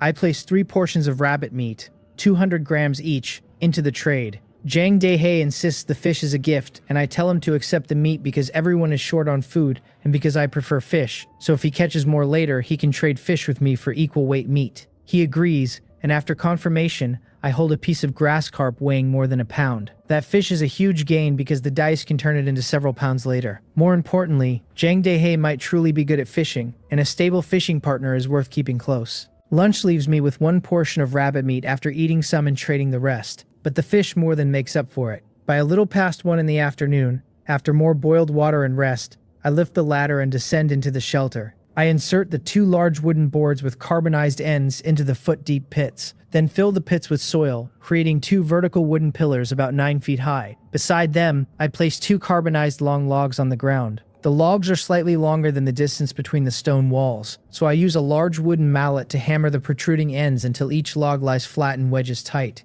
I repeat the process with the remaining 3 carbonized long logs, creating 5 solid moisture-proof beams on the floor. Shelter is not only walls and fire. It needs safety, moisture protection, cold protection, waterproofing, and comfort, or the wilderness will grind me down 1 bad night at a time. Carbonized cedar can resist rot for years, so the logs isolate the future floor from damp ground. I climb back to the giant rock and collect 4 tin buckets of thick moss, then spread it into the gaps between the 5 cedar logs as an insulation layer. After that, I lower 27 large raw wooden boards from the giant rock into the shelter. One by one, I lay them across the floor, measuring the distance between the stone walls and trimming 1 or 2 centimeters with the small hacksaw whenever the fit is too tight. Each board is about 10 feet long, while the space between the walls is about 10 feet, with a little extra, and I intentionally keep that extra length so the uneven giant rocks wedge the boards in place. The boards lie side by side with no gaps, and by the time the 27th board is down, the whole ground inside the stone wall is covered with wooden flooring. I jump on it to test the result. The floor does not move. 4-inch thick cedar is heavier and stronger than necessary, since even thinner boards would probably work, but solidity matters when this is the surface I will live on every day. After the floor is finished, it is past 3 in the afternoon, and the dice is ready again. I want roasted fish, so I take out the catfish meat I shot earlier, a portion weighing about 11 ounces, and summon the dice. It locks onto the catfish, spins, and lands on 3 pips, creating 3 extra portions and giving me 4 portions total. I leave the fish inside the shelter, empty the backpack, and head to the little creek for stones. I need stones about 8 to 12 inches across, and there are plenty near the water. Anything I can lift can go into the backpack with a thought, but stones too heavy for me cannot, which confirms the backpack still respects my physical limits. Once the backpack is packed with a cubic meter of stones, I return and release them inside the shelter. The light screen shows the backpack as a large frame, and I can select any visible stone by thought, pull it into my hand, and place it where I need it. I make another trip for soil, digging a moist patch outside the shelter, until I have 4 tin buckets of mud. The materials are ready for a fireplace. I choose the innermost left corner after descending the stairs, where 2 giant rocks connect. A proper fireplace matters because an open bonfire inside a wooden shelter is asking to be burned alive. I lay stones over a square about 3 feet by 3 feet at the corner, leaning them against both stone walls as a fireproof base. Mud goes over the stones, smoothed with the military shovel, and on that foundation I build a circular fireplace with an internal diameter of about 16 inches. I coat the stones with mud, add another ring upward, and leave a front opening of about 10 inches for feeding firewood. Then I seal the top with stones while leaving a chimney opening near the giant rock joint. The chimney uses the right angle where the 2 rocks meet, with mud packed into the joint and 8-inch stones leaned against it to form a triangular passage. At about 6.5 feet high, I leave a smoke exhaust gap of about 8 inches, then continue upward and cap the passage at more than 7 feet. The fireplace stands about 3 feet high and roughly 2.5 feet wide, large enough for real use. I light a fire inside and watch the chimney carefully. If the smoke does not exhaust properly, the whole shelter becomes unlivable no matter how strong the walls are. The smoke flows through the triangular passage and out through the reserved gap, and only then do I relax. Fire inside a shelter is a blessing only when it obeys. Otherwise, it is just disaster with better lighting. The build continues upward. On top of the giant rock, I originally had 72 large wooden boards, and after using 27 for the floor, 45 boards and 4 large logs remain. I lower 2 large logs and 23 boards into the shelter, then climb down. The 2 vertical pillars are waiting, and I lay 1 long log across 1 pillar, adjust it carefully, and hammer the raised side with a wooden mallet until it wedges horizontally between the stone walls. The second log goes onto the other pillar the same way, creating 2 beams inside the shelter. These beams will carry the second floor, so loose work here would be suicidal. Laying the second floorboards is like laying the ground floor, except failure would drop heavy cedar on my head. I place the 23 boards one by one across the beams, making sure every board wedges tightly between the 2 giant rocks. I leave a stair opening more than 2.5 feet wide so I can move up and down comfortably. When the last board is set, the shelter finally has a first floor and a second floor. The first floor height is about 9 feet, close to an ordinary home and comfortable for living. I climb to the second floor, jump on it, and the boards do not move, which makes the 4-inch thick cedar feel worth every miserable saw stroke. From the second floor to the top of the giant rock is another 8 feet or so, giving the upper floor plenty of headroom. It can become a real independent room, which greatly expands the usable space of the shelter. I climb to the top and count what remains. 22 large wooden boards and 2 large logs up there, plus 16 large wooden boards and 1 large log still outside the shelter. With that much wood left, leaving it unused would be wasteful. But it is already past 7 at night, so first comes dinner and a short rest.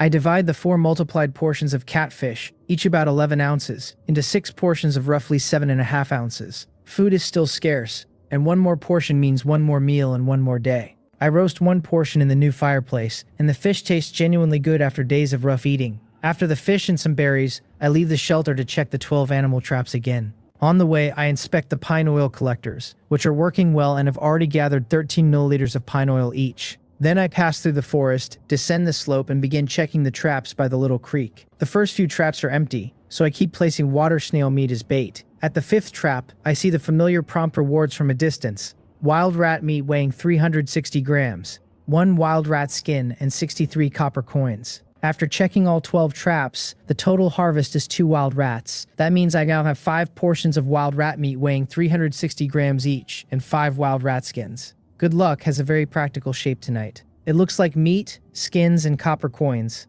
I follow the little creek back to the outside of the shelter. But instead of entering right away, I move the remaining outside timber onto the giant rock. The large log can be propped against the gap, but the 16 boards have to go up one by one. The work takes more than half an hour, and only then do I move the ladder to the gap, lower it inside, and climb down to the first floor. The shelter has changed completely. A flat, solid wooden floor stretches under my feet. The fireplace is burning, and for the first time the first floor feels like a real room instead of a construction site. I sit by the fireplace, add firewood and rest until a little past 9 at night. The dice is ready again, and food is still the best target. I tie the 5 portions of wild rat meat together with a vine, summon the dice, and focus on increasing the string of meat. The dice locks, spins, and lands on 4 pips. 4 phantom strings appear, then the new meat comes into my hand, heavy enough to make me adjust my grip. I now have 25 portions of wild rat meat, each 360 grams, for a total of 18 pounds, which is enough for half a month if I eat a little over a pound a day. That kind of reserve changes my mood immediately. With more than half a month of food secured, the exhaustion fades, and I go back to work. On the giant rock, there are still 38 large wooden boards and 3 large logs, so I move the boards down to the second floor, then from the second floor to the first floor in batches. I start with 18 boards, organize them on the first floor, and use the small hacksaw to cut 7 boards to about 9 feet 2 inches. The innermost left part of the first floor is already the fireplace area, a square about 3 feet by 3 feet. The right side will become the bedroom area. The bedroom corner has a front stone wall and a right stone wall. Against the front wall, I attach 7 boards, each about 9 feet 2 inches long, fitting them perfectly between the wooden floor and the ceiling. Against the right wall, I attach 11 boards, each about 8 feet 10 inches long, because the beam above that wall sits at the height of the wooden pillars. Once the 18 boards are fitted, the corner has solid wooden walls around an area roughly 7 feet by 4.5 feet. The quality of the bedroom area improves at once. Stone is safe, but wood feels like a place a human can sleep. There are still 20 boards on the second floor, so I bring down 8 more. 6 are cut to about 6 feet 11 inches, and the other 2 are cut into 4 pieces about 4 feet long. These become a bed. In the bedroom area, I stack 2 pairs of the shorter pieces as bed legs, then lay the 6 longer boards across them. The finished bed is about 1 foot high, 4 feet wide, and nearly 7 feet long. When I lie down and turn over, the boards do not shift at all, because there are no gaps and each board is heavy. A 4-inch thick cedar bed may be crude, but compared with sleeping on branches and ground, it is a palace. The bed solves one problem, but the first floor still needs order. 12 large wooden boards remain on the second floor, and I move all of them down and cut them to about 9 feet 2 inches. I want a small partition near the entrance on the left side, matching the fireplace side, to keep the first floor clean and reduce fire risk. Firewood scattered everywhere would shed chips, and one stray spark could turn this wooden interior into a disaster. A dedicated storage partition keeps wood and miscellaneous items in one place. Survival is not only catching food, it is preventing stupid ways to die. I set the partition with 5 boards across and 7 boards extending inward, forming a small open compartment. The boards are placed close together but with narrow gaps because each board is only about 8 inches wide, and spacing them increases the length of the rows. The horizontal side is about 5 feet, and the inward side is about 6.5 feet. It does not need solid walls, and the hollow structure is more useful, longer, and better looking than a sealed box. The opening faces the fireplace, with about 8.5 feet between the fireplace and the partition entrance, enough room for me to move around normally. The first floor is only about 170 square feet, but now it is divided into a fireplace area, a bedroom area, and a woodshed and miscellaneous storage area, making the entire shelter much tidier. 3 large logs remain on top of the giant rock after I finish dividing the first floor, and I already know what they are for. I climb up, light the second lantern because the first lantern is finally burned through its kerosene, and start processing the logs under the new light. Each large log is a little under 18 feet long, so I saw one of them into 11 short sections of about 20 inches each. On the other 2 logs, I cut 11 matching grooves, each around 4 inches long and 2 inches deep, then cut matching notches into both ends of the shorter pieces. Once the pieces are ready, I set the 2 long logs parallel, fit the 11 short pieces between them, and hammer every rung tight with the wooden mallet until the ladder holds together as one solid frame. The new ladder is far bigger than the first one, but the small hacksaw makes the work much faster than the military shovel ever could. I pull the old smaller ladder onto the giant rock, lower the large ladder through the opening, and place it inside the shelter. The opening is about 13.5 feet high, while the large ladder is nearly 18 feet long, so the slope is gentle and climbing down with a lantern is much easier than before. The large ladder is too heavy to move in and out every day, so it stays inside as a permanent stair, while the small ladder remains my outside access to the giant rock opening. With 2 ladders, entering and leaving the shelter finally stops feeling like a test of balance every time. All 5 bundles of lumber are used now, and the 2 days of decorating the shelter are basically finished. The word decorating is almost insulting after that much labor, but the result matters more than the name. The first floor has a fireplace, a bedroom corner, a storage partition, a wooden floor, and a second floor above it, so I can live here for a long time if nothing ruins it. Scraps from the 38 boards still litter the floor, and those small pieces are only good as firewood. I feed 2 scraps into the fireplace, watch the flame brighten, then stack the rest neatly in the small storage compartment. By the time the floor is clean, the night is deep enough that my body stops negotiating. I lie down on the wooden bed and fall asleep almost at once, exhausted from another full day of cutting, hauling, fitting, and hammering. The fireplace warms the first floor, and the thick boards above trap the heat better than bare stone ever could. Around 3 in the morning, the alarm rings, and I wake because the dice can be used again. Shelter construction is finished for now, so the next priority is security outside the shelter, where food, berries, and firewood all wait in the dark. I take out the crossbow and 3 arrows I prepared earlier, tie them together, and summon the dice. My activity has stayed near the shelter these past few days, with bonfires scaring beasts away, but exploring farther will raise the chance of being attacked. More crossbows mean I can prepare loaded shots in advance instead of trusting one slow reload in the middle of danger. The dice locks on, spins, and stops on 2 pips. After 2 lucky 5 pip rolls on the previous nights, a 2 feels like cold water, but 2 extra crossbows and 6 extra arrows still give me 3 crossbows and 9 arrows in total, so I store them and go back to sleep. Morning comes around 8, the 4th day of the survival game, and I start breakfast with roasted catfish. My food stores are still complicated in the best possible way, with 380 grams of water snail meat, 1 200-gram portion of rabbit meat, 5 portions of catfish at a little over 7 ounces each, and 25 portions of wild rat meat at 360 grams each, totaling about 18 pounds. I add firewood to the fireplace, roast 1 portion of catfish, and check the chat channel while it cooks. Plenty of players are still struggling to build shelters, which makes my 2-day stone and wood upgrade look fast by comparison. I did not sleep much, but at least I slept behind walls. After breakfast, I climb up through the giant rock opening and look at the shelter from above. The top is still open on purpose because I plan to use the second floor as firewood storage before adding a roof. If I seal the roof now, hauling in wood through only a small opening will be miserable. The roofing plan is already in my head since I found a large bluestone slab near the little creek and can use the dice to multiply it later, then cover the shelter from above. The dice turns construction problems into timing problems, and that is a much better category of trouble. I lower the small ladder outside, climb down, and set up a target practice spot about 30 feet from a big tree. I load all 3 crossbows, keep 1 in hand, and put the other 2 loaded crossbows into the backpack. The first arrow strikes the big tree, then I swap the empty crossbow into the backpack, draw a loaded one, fire again, and repeat with the third. 3 arrows fly within a few seconds, which means my burst attack power is far better than firing, reloading, and firing again. If something charges me, those seconds may be the line between dinner and becoming dinner. Reloading is the ugly part.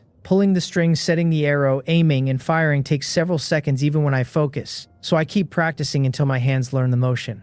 I shoot all 9 arrows, retrieve and reload the crossbows, then repeat the sequence. First 3 fast shots, then slower reload shots into the big tree. More than half an hour later, I am noticeably smoother with the crossbow. It is still not the same as being a trained hunter, but at least I am not fumbling like a man reading instructions during a beast attack. That counts as progress in this place. Crossbow practice ends, and the day begins for real. I head to the large cedar in the forest, the one over 2 feet thick where the 4 pine oil collectors sit, and all 4 are full again. Each collector holds 30 milliliters, so I pour 120 milliliters into the pine oil bucket that already has the 120 milliliters collected yesterday. The total reaches 240 milliliters, and I reinsert all 4 pine oil collectors into the cedar. It is past 9 in the morning, so the dice is ready, and pine oil is too important to ignore. I dip my left index finger into the pine oil and focus. The dice locks onto the oil inside the bucket, not the bucket itself, because the bucket was already created by the dice and cannot be increased again. The roll stops on 4 pips, and 4 pale clumps of pine oil hover above the dice before I release them into the bucket. 240 milliliters becomes 5 times that amount, 1,200 milliliters of pine oil. Only then do I take out the first lantern, the one whose kerosene is gone, and pour in 30 milliliters of pine oil.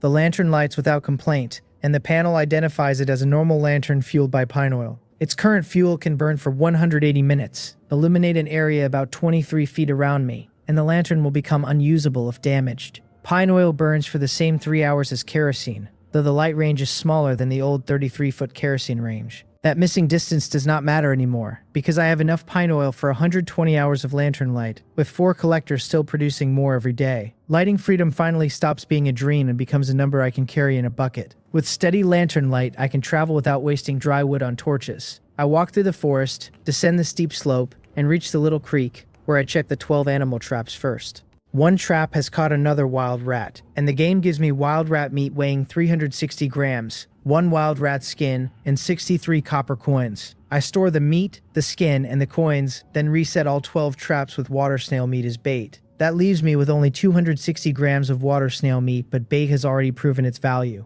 I carry the lantern and military shovel downstream along the little creek, searching the water in both banks. Water snail meat is food, bait, and the closest thing I have to a stable supply, because as long as I search the creek carefully, I can usually find more. Berries matter too, since eating roasted meat every day without fruit or vegetables will make my body complain in ways I cannot afford. The banks near the little creek have more trees and bushes because of the water, so I step into the brush whenever it looks safe, but I never go far. In endless darkness, the little creek is not just water, it is my road home. The search is slow but steady. I pick up water snails in the little creek and gather berries from both banks, using the lantern to keep my route close and visible. A deer suddenly runs past in front of me, startling me back a step before my brain catches up and labels it as food. I grab the crossbow and chase, but the deer vanishes into the dark before I can close the distance. It is the first large animal I have seen since entering the game, and the lesson is blunt. Large prey means nothing if I cannot see well enough to hunt it. I keep moving, collecting water snails, berries, and dry firewood whenever I find it.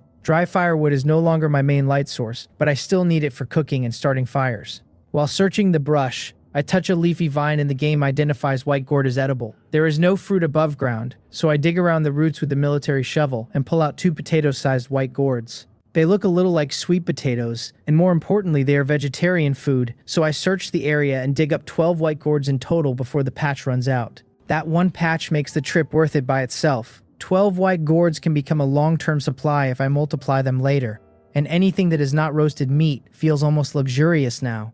I continue downstream, touching plant leaves and waiting for edible prompts, but the method is slow and tedious. After more than 2 hours, it is nearly 1 in the afternoon, and I have traveled far enough that lunch should come before I push any deeper. I am looking for a clean place near the little creek to start a fire when a light appears ahead. The light freezes me in place. Another player is ahead, and the player seems to notice me at the same time, because the distant light stops too. The dark forest law comes to mind, 2 people meeting in darkness, neither knowing whether the other will attack, bargain, or run. Avoiding him would only delay the problem because we are on the same little creek about an hour apart, so contact is inevitable. I decide to meet him first, measure his strength, and if he has bad intentions, the 3 crossbows and the military shovel will answer for me. I walk forward carefully, and the other light starts moving toward me too. That makes me even more cautious, because a person who does not avoid a stranger in this survival game probably has something to rely on. As the lights close, I see a burly man over 6 feet tall, the kind of build that looks dangerous even before hunger and fear enter the equation. My mood sinks at once. Meeting a strong player in a world where food is limited is never good news.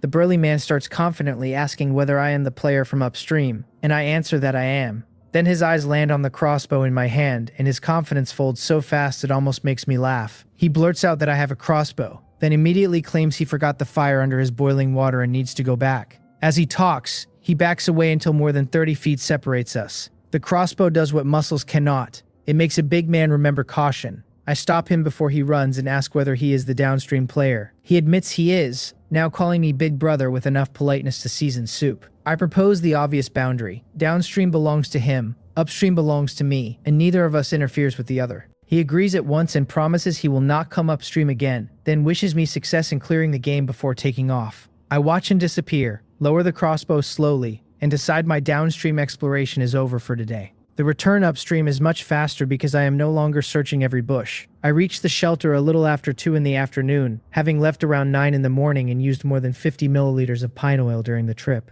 The haul is excellent. More than 3 pounds of berries, 157 water snails, 12 white gourds, and plenty of dry firewood. The less pleasant gain is knowledge, because there is a strong player downstream of the little creek. Territory now matters, and my shelter cannot rely only on darkness to stay hidden. Back inside, I light the fireplace and cook the last portion of rabbit meat for lunch. By the time I finish eating, it is past 3 in the afternoon and the dice is ready again. The meeting with the burly man leaves me with a new kind of pressure, because there are 100,000 players in this wilderness, and I will almost certainly meet more. When food grows scarce, players will not politely divide the river. If I want to live, the shelter has to become not only strong, but hard to find. The biggest traces near my shelter are obvious if another player gets close enough. I have built fires, cut down trees, moved wood, and left stumps that scream human activity. If someone follows those clues, the shelter hidden among the giant rocks could be exposed. I need to erase the signs, or at least make the area look like natural wilderness. A person who sees nothing should keep walking,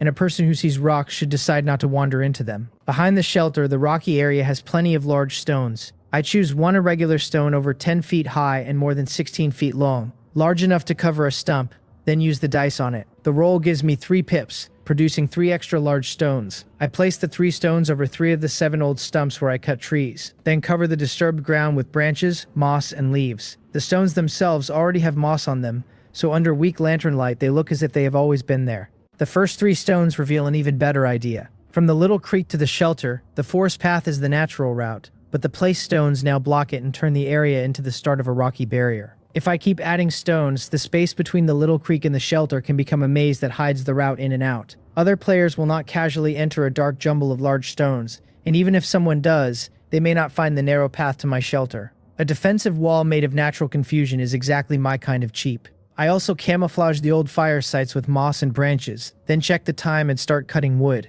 The shelter no longer needs torches as badly, but it still needs firewood for cooking and warmth. And the game name Polar Night Wilderness Survival warns me that cold will only get worse. I cannot cut randomly now because preserving the natural look matters, so I select white birches and cedars about 4 to 8 inches thick. The small hacksaw drops each tree quickly, but cutting branches and trunks into 3-foot lengths and hauling them back takes far longer. With the backpack holding what it can and my arms carrying the rest, each tree still requires 2 or 3 trips. From a little past 3 until after 8 at night, I cut 5 trees and stack a large amount of firewood neatly on the second floor. Dinner is roasted catfish in the fireplace, but before I finish, Jang Dae-hae sends a message. He says he caught a fish and remembers that I like eating fish, so he wants to trade it to me. The trade request shows grass carp weighing 450 grams, and I offer 500 grams of wild rat meat in return. He worries that I am giving too much because his fish weighs less, but I tell him to treat the round number as me taking advantage since I prefer fish, and he accepts. Giving Jang Dae-hae a little extra is not generosity without math behind it. I have about 18 pounds of wild rat meat, and 1 pound less does not hurt me, while a reliable fish supplier is worth cultivating. The grass carp can be multiplied later, turning one trade into several meals, and Jang Dae-hae has already proven he can keep finding fish. After dinner, it is past 9, and I return to the rocky area behind the shelter for another dice use. I choose a larger irregular stone, roll 4 pips, and place the 4 new stones over the remaining old stumps, setting each one at a different angle, so no repeated shape gives away the trick. All 7 of the old stumps are now pressed under large stones, and the barrier between the little creek and the shelter grows wider. Walking among the stones already feels like entering a maze. The 5 trees I cut today still leave 5 fresh stumps exposed, but those can be handled later. Before sleeping, I check the 12 animal traps and find a reward at the 3rd trap, then 2 more before the line ends. 3 wild rats in one night give me 3 portions of wild rat meat, 3 wild rat skins, and 189 copper coins, which is enough to make a hungry man believe in bait. Back at the shelter, it is past 10 at night, and I finally open the chat channel properly for the first time in days. The channel is filled with hunger, because by the 4th day, many players are surviving on berries and luck, while meat remains rare. Gapung appears again, warning that the early stage of a 1-star survival game is not too hard because of the novice protection mechanism. But after 7 days, difficulty will definitely rise. He urges everyone to store edible food, survive 1 more day if they can, and hold on for later benefits and a balance mechanism that might give struggling players a chance. The advice is useful, and as a wilderness survival internet celebrity, he is also building a reputation that will follow him out of the game. The channel responds with panic, jokes, and desperation. Some players say they cannot even find enough to eat now, so storing food sounds impossible. Others ask Gapung to explain the later balance mechanism, beg for food, or complain that another player robbed them and even tried to kill them. One message catches my attention because a player with a camping pot wants to borrow a military shovel to build a shelter. I remember that player because I tried to add him earlier and never got a reply. Now he needs what I have. I contact the player and he adds me back under the name Dong Jiobeng. He asks if I have a military shovel and I confirm it. He explains that many people have been eyeing his camping pot, but he needs a military shovel badly enough to exchange the pot for 3 days. I push for 7 days, he counters with 5 and refuses to go higher, so I accept. Then he adds a condition. I must return the camping pot to him every morning, noon, and evening when he needs to use it, while I can keep it the rest of the time. The condition is annoying, but the camping pot is worth the trouble. I send him a military shovel, he puts up the pot, and once we confirm, a soup-style camping pot appears in front of me, about 4 inches deep and 10 inches wide, with a handle and lid. It is large enough for one person, and it means I can boil water properly and cook more than roasted meat. I set it beside the bed, and go to sleep with a grin I do not bother hiding. Civilization arrives one pot at a time. Around 3 in the morning, the alarm rings again, and the camping pot becomes the obvious dice target. I roll, hoping for better luck, but the dice stops on 2 pips for the second night in a row. Fine. 2 extra camping pots are still 2 extra cooking tools, and because the original borrowed pot is still owed back to Dong Jiobeng, the copies are pure gain.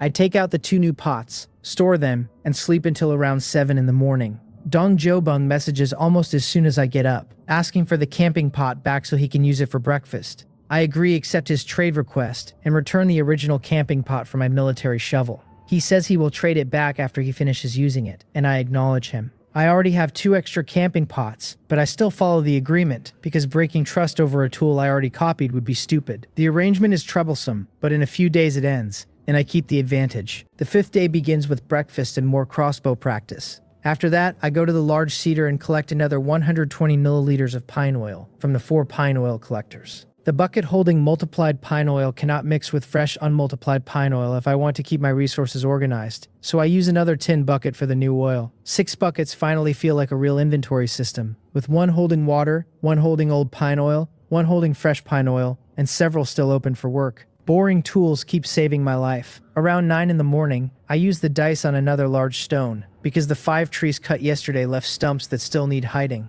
The roll gives 3 pips, and I place the 3 new stones over 3 fresh stumps, then camouflage them with leaves and moss. After that, I check the animal traps with more anticipation than usual, because last night was so good. The first few traps are empty and the bait is gone, so I replace it with more water snail meat. At the 5th trap, the trap itself is gone, and my pulse tightens. I search nearby and find bloodstains. My first thought is that the trap caught large prey, and joy hits immediately, followed by caution. An animal trap can hold or wound large prey, but it probably cannot kill it, so I take out a loaded crossbow and follow the blood and footprints.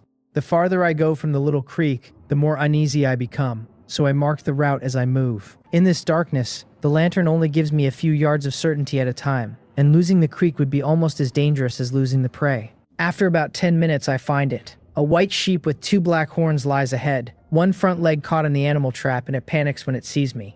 I lift the crossbow expecting it to try to flee, but instead it struggles up and charges. The trapped leg slows it, so I fire and hit, then swap crossbows and fire a second arrow when it keeps coming. The sheep still does not stop, and the black horns aimed at me make the decision simple. I run. Getting gored by those horns would tear me open. The sheep has a trapped leg and 2 arrows in it, so it cannot keep up, but injured prey can be terrifying in its last burst. I remember reading that the safest way to deal with wounded beasts is to protect yourself first and wait until they exhaust themselves. But waiting in the dark carries its own risks. I turn back once the sheep slows, draw the 3rd loaded crossbow, and aim carefully. The arrow strikes its neck, and the blackhorn sheep collapses. The reward prompts appear on the ground, and the list is far richer than any wild rat. The game gives blackhorn sheep horns, 1 blackhorn sheepskin, 2 silver coins, and 1 blackhorn sheepskin, 2 silver coins, and 1 blueprint. The meat is a single huge piece weighing about 23 pounds, and I know at once that I have struck it rich. I store it, then pick up the horns and study them. Each horn is about half a meter long, straight, sharp at the tip, and dangerous enough that if the sheep had hit me, I might not be standing. The blackhorn sheep is not an ordinary sheep. Without the crossbows, even with its leg trapped, I might not have taken it down safely,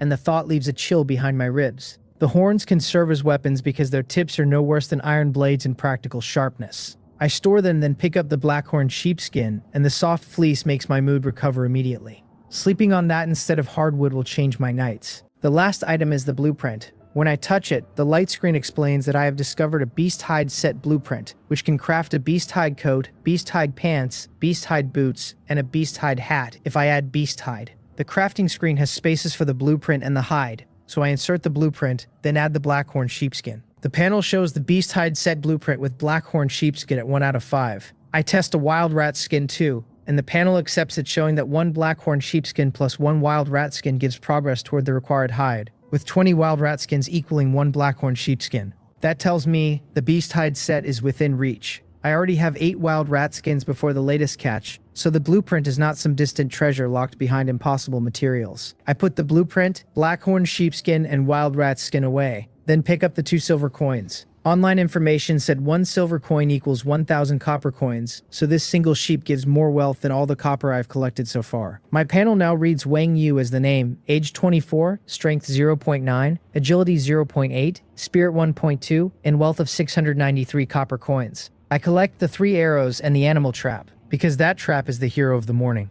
Finding my way back by the marks takes more than 10 minutes, and I breathe easier when the little creek appears again. Getting lost would have turned victory into disaster.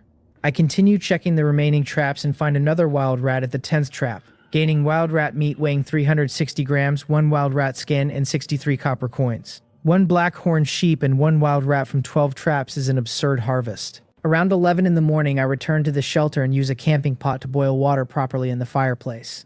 I had planned to go searching for food today, but the 23-pound blackhorn sheep changes the plan completely. With that much meat, the food crisis eases, so I decide to cut more trees near the shelter and stockpile firewood instead. I drink the boiled water, rest, and head out with the small hacksaw. From late morning until after 2 in the afternoon, I fell 3 big trees, cut trunks and branches into 3-foot lengths, and stacked them on the 2nd floor. During the work, I only eat some berries and drink boiled water. After 3 in the afternoon, I go to the little creek to wash my hands for luck, then return to the shelter and take out the 23-pound blackhorn sheep meat.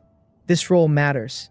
I summon the dice, blow on it, and focus on the meat with the feeling that my future meals are sitting on the table. The dice spins, stops on 4 pips, and 4 phantom slabs of blackhorn sheep meat appear. I release the 4 new pieces onto the ground beside the original, giving me 5 slabs totaling 115 pounds. That much meat means the survival game has finally stopped squeezing my stomach every hour. I light the fireplace because roasted mutton skewers become impossible to resist, and I cut off a full pound of meat. Labor has increased my appetite, so a pound no longer feels unreasonable. I skewer the pieces on wooden sticks, roast them, and the smell alone almost makes the whole miserable hunt feel worth it. The blackhorn sheep meat tastes better than any mutton I have eaten before. After days of rough food, roasted mutton with berries feels like a feast, and the berries cut through the richness enough to keep the meal from becoming heavy. If I divide the remaining meat into 200-gram portions after eating 1 pound, I have about 285 portions left. Eating mutton every meal would last about 95 days, and eating sparingly could stretch it toward half a year. Food is no longer the immediate crisis, which means safety becomes the only real strategy. In the afternoon, I keep cutting trees. From around 4 until past 8 at night, I cut 4 more big trees and add more firewood to the 2nd floor. Dinner is another 200 grams of roasted blackhorn sheep meat. After 9, the dice is ready again, but I decide not to multiply stones yet, even though yesterday and today created 10 exposed stumps that need hiding. The animal traps still need water snail meat as bait, and I have run out. The 157 water snails from yesterday cannot be multiplied alive, so I crush them one by one. Each water snail gives 10 grams of water snail meat and 2 copper coins, and by the time I finish, I have 1,570 grams of water snail meat and 314 copper coins. I put all the meat into a tin bucket and roll the dice. 4 pips appear, turning the bucket contents into 5 times the original amount. Now I have 7,850 grams of water snail meat, almost 16 pounds, enough bait to keep the trap line working for a long time. I check the traps again and find another wild rat, gaining 360 grams of meat, 1 wild rat skin, and 63 copper coins. Food is abundant now, but I do not know how long polar night wilderness survival lasts, so stable food gathering remains important. The animal traps have already caught 10 wild rats for me, and that reliability matters even when the backpack is full. I rebait all 12 traps with water snail meat and return to the shelter. The chat channel has nothing useful, so I spread the blackhorn sheepskin over the bed and lie down. The difference is immediate. A sheepskin over wooden boards is still not a real mattress, but compared with sleeping on bare wood, it feels almost soft. I fall asleep quickly, and around 3 in the morning the alarm wakes me for another dice roll. This time I choose the blackhorn sheepskin because the beast hide set needs 5 of them. I silently hope the dice does not give me another 2, and the spinning stops on 5 pips. 5 extra blackhorn sheepskins appear, giving me 6 total. I take out the beast hide set blueprint and add the blueprint plus 5 blackhorn sheepskins into the crafting screen. The panel tells me the beast hide set blueprint and blackhorn sheepskins are ready and asks for confirmation. I confirm, and the blueprint and hides merge into rings of light before several items appear in front of me. The completed set contains a beast hide coat, beast hide boots. I put on the beast hide set and find that every piece fits well. Good. Then I take it off, because sleeping in this set would be too hot and uncomfortable inside the warm shelter. I still have one blackhorn sheepskin left, so I spread that one on the bed and sleep on it. The 6th day begins around 8 in the morning, and I wake after the best sleep I have had since entering the game. Sheepskin may not sound heroic, but comfort keeps a person functional. Breakfast is roasted catfish because I have plenty of blackhorn sheep meat, but eating mutton every meal will get unbearable. I still have one grass carp weighing 580 grams, another weighing 450 grams, and 3 portions of catfish at about 213 grams each. The grass carp should wait for a dice roll before I eat them, so I roast catfish. While the fish cooks, Jang Dae sends another message, saying he woke early, checked his net, caught another fish, and wants to trade it to me because I like fish. The trade request shows grass carp weighing 420 grams, and I offer 500 grams of blackhorn sheep meat. The trade completes, giving me a third grass carp, and Jang Dae immediately realizes I have sheep meat. He asks if I hunted a sheep, and I downplay it as luck. Then he admits he has a few more fish and wants to know if he can trade them for blackhorn sheep meat. Any fool knows sheep meat is worth more than fish meat, so he clearly expects me to refuse. Instead, I agree, because he gave me fish earlier as a friendly gesture, and I tell him that if he treats me as a friend, I will treat him as one too. Jang Dae gets emotional and says he is definitely making me a friend. I tell him to initiate the trades and I will take however much fish he has. Trade requests arrive one after another. Grass carp weighing 520 grams, 560 grams, 450 grams, 480 grams, and several more around a pound each. In total, he sends 10 trades. I answer with 10 pounds of blackhorn sheep meat, and when the trades finish, I have 10 more grass carp, 13 grass carp in total counting the earlier 3. Jang Dae thanks me without trying to dress it up, and I close the chat window in a very good mood. He may have profited by trading fish for sheep, but I have no reason to complain. 13 grass carp weigh about 13 pounds, and if I multiply them one by one later, I can eat fish for a month. The bigger problem is backpack space, because meat preservation is best inside the backpack, but my 1 cubic meter storage is starting to feel crowded. From now on, grass carp should be multiplied only when I am ready to eat one, or the extra fish will steal too much space. After breakfast, I put on the beast hide set and leave the shelter. Outside, the sheepskin suit proves itself at once because I no longer feel cold. I climb down the small ladder, move it away and hide it in the grass, because if another player finds the shelter and sees the ladder, they can climb right into my safe place. Without the ladder, even discovering the giant rocks will not guarantee entry. A safe shelter with an obvious staircase outside is just an invitation with extra steps. It is past 9, so I use the dice on another large stone. The roll gives 4 pips, and I place 4 new stones over 4 of the 10 exposed stumps from the recent tree cutting, leaving 6 still uncovered. I also collect another 120 milliliters of pine oil from the 4 pine oil collectors, while passing the large cedar. Then I descend the steep slope to the little creek and check the 12 animal traps. 2 more wild rats have been caught, giving me 720 grams of wild rat meat, 2 wild rat skins, and 126 copper coins. I rebait the traps with water snail meat and head upstream. Meat is no longer scarce, so today I focus on vegetarian food. Eating only roasted meat without fruit or vegetables is miserable, and even with the camping pot, I have no seasoning, so boiled meat would not magically become delicious. The downstream side has the burly player and has already been searched once, which makes upstream the better direction. I stop deliberately searching for water snails and only pick them up when I see them, saving most of my attention for the banks. Berries are the main target, but every plant gets checked if I can reach it safely. The upstream route gives me plenty of berries. There are more berry trees in this wilderness world than I expected, which explains how many weaker players survive when hunting is impossible. After more than 2 hours, close to noon, I see a fruit tree ahead. Small fruits hang from it, and when I pick one, the game identifies it as an edible small wild orange. I break it open, find a thick peel and a small unattractive pulp, then taste it. The flavor almost twists my face inside out. It is sour and a little bitter. Bad enough that my first instinct is to throw it away. My hand stops before I waste it, because sour or not, this is fruit, and I am badly lacking fruit. Meat every day needs something sharp to cut through the richness, and citrus like this should also provide vitamin C. A fruit that tastes unpleasant can still be precious when the alternative is no fruit at all. I pick every small wild orange I can reach. The tree is a little over 6 feet tall, low enough that I can pull down branches from the ground, and one tree gives 27 fruits. I search the surrounding area for another wild orange tree but find none, and I do not dare wander too far from the little creek. The dark has already taught me what greed looks like. I return to the creek line and keep moving upstream. Half an hour later, another light appears ahead. My heart sinks because I did not expect a player upstream too, but avoiding unknown neighbors only lets fear grow teeth. I walk toward the light with the crossbow ready, confident that an ordinary person is not as tough as a blackhorn sheep. One arrow should cripple a human, and I can fire 3 prepared shots quickly if I must. The other player also walks toward me without rushing, which is not comforting. We stop at a safe distance, and I finally see the person clearly. The player is a tall young woman, cold-faced and beautiful, probably around my age, and she is holding a cat.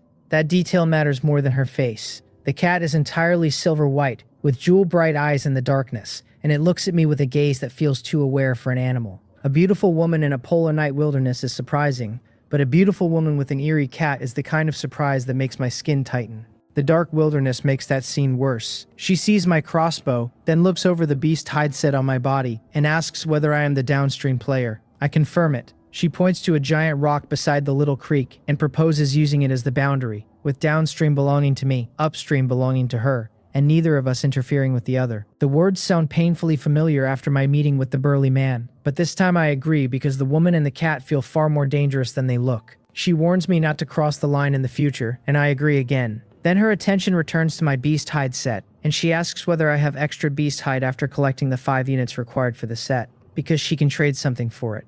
I ask if she also has the beast hide set blueprint, and she says she does. I tell her I have no extra beast hide for now, but if she needs it, I can trade later. Then ask what she can offer. She says she is still short 3 units of beast hide, and if I can give her 3 units, she can trade me an extraordinary item. The words extraordinary item hit harder than her face or the cat. She clarifies that it is an auxiliary extraordinary item, otherwise 3 units of beast hide would not be enough, but she guarantees it will help in this survival game. That tells me she is likely an old player, someone who survived other games and brought resources in. Old players are dangerous because they may have methods I cannot see. I keep my answer careful and say I will contact her when I have beast hide. She suggests adding each other as friends for easier trading, and I agree. She aims her bracelet at me. The system sends a friend request, and I accept it without needing any code or scan beyond the bracelet. Her name appears as So Ching Sol. The name clicks with a memory from the trading platform, because she was the one who listed black striped python meat for wood. I had tried to bid but lacked enough wood, and now the player who killed that python is standing in front of me with a silver white cat in her arms. I cannot underestimate So Cheong Sol. Killing a black striped python in this darkness already proved she was not ordinary, and the extraordinary item offer confirms she has history. I ask whether she has any extra vegetarian food like berries, but she says she lacks vegetarian food too and has none to trade. I tell her it is fine and leave first. Staying too long near an old player with an unknown cat feels like handing her more chances to measure me. As I walk away, my grip stays tight on the crossbow. If So Cheong Sol makes any sudden move, I will fire 3 shots without waiting to ask what her cat can do. Her light also moves away, and only when I can no longer see it do I finally breathe easier. The trip back to the shelter takes almost 2 hours. Today I collected plenty of berries, 27 small wild oranges, and a very unpleasant fact. Players occupy both upstream and downstream.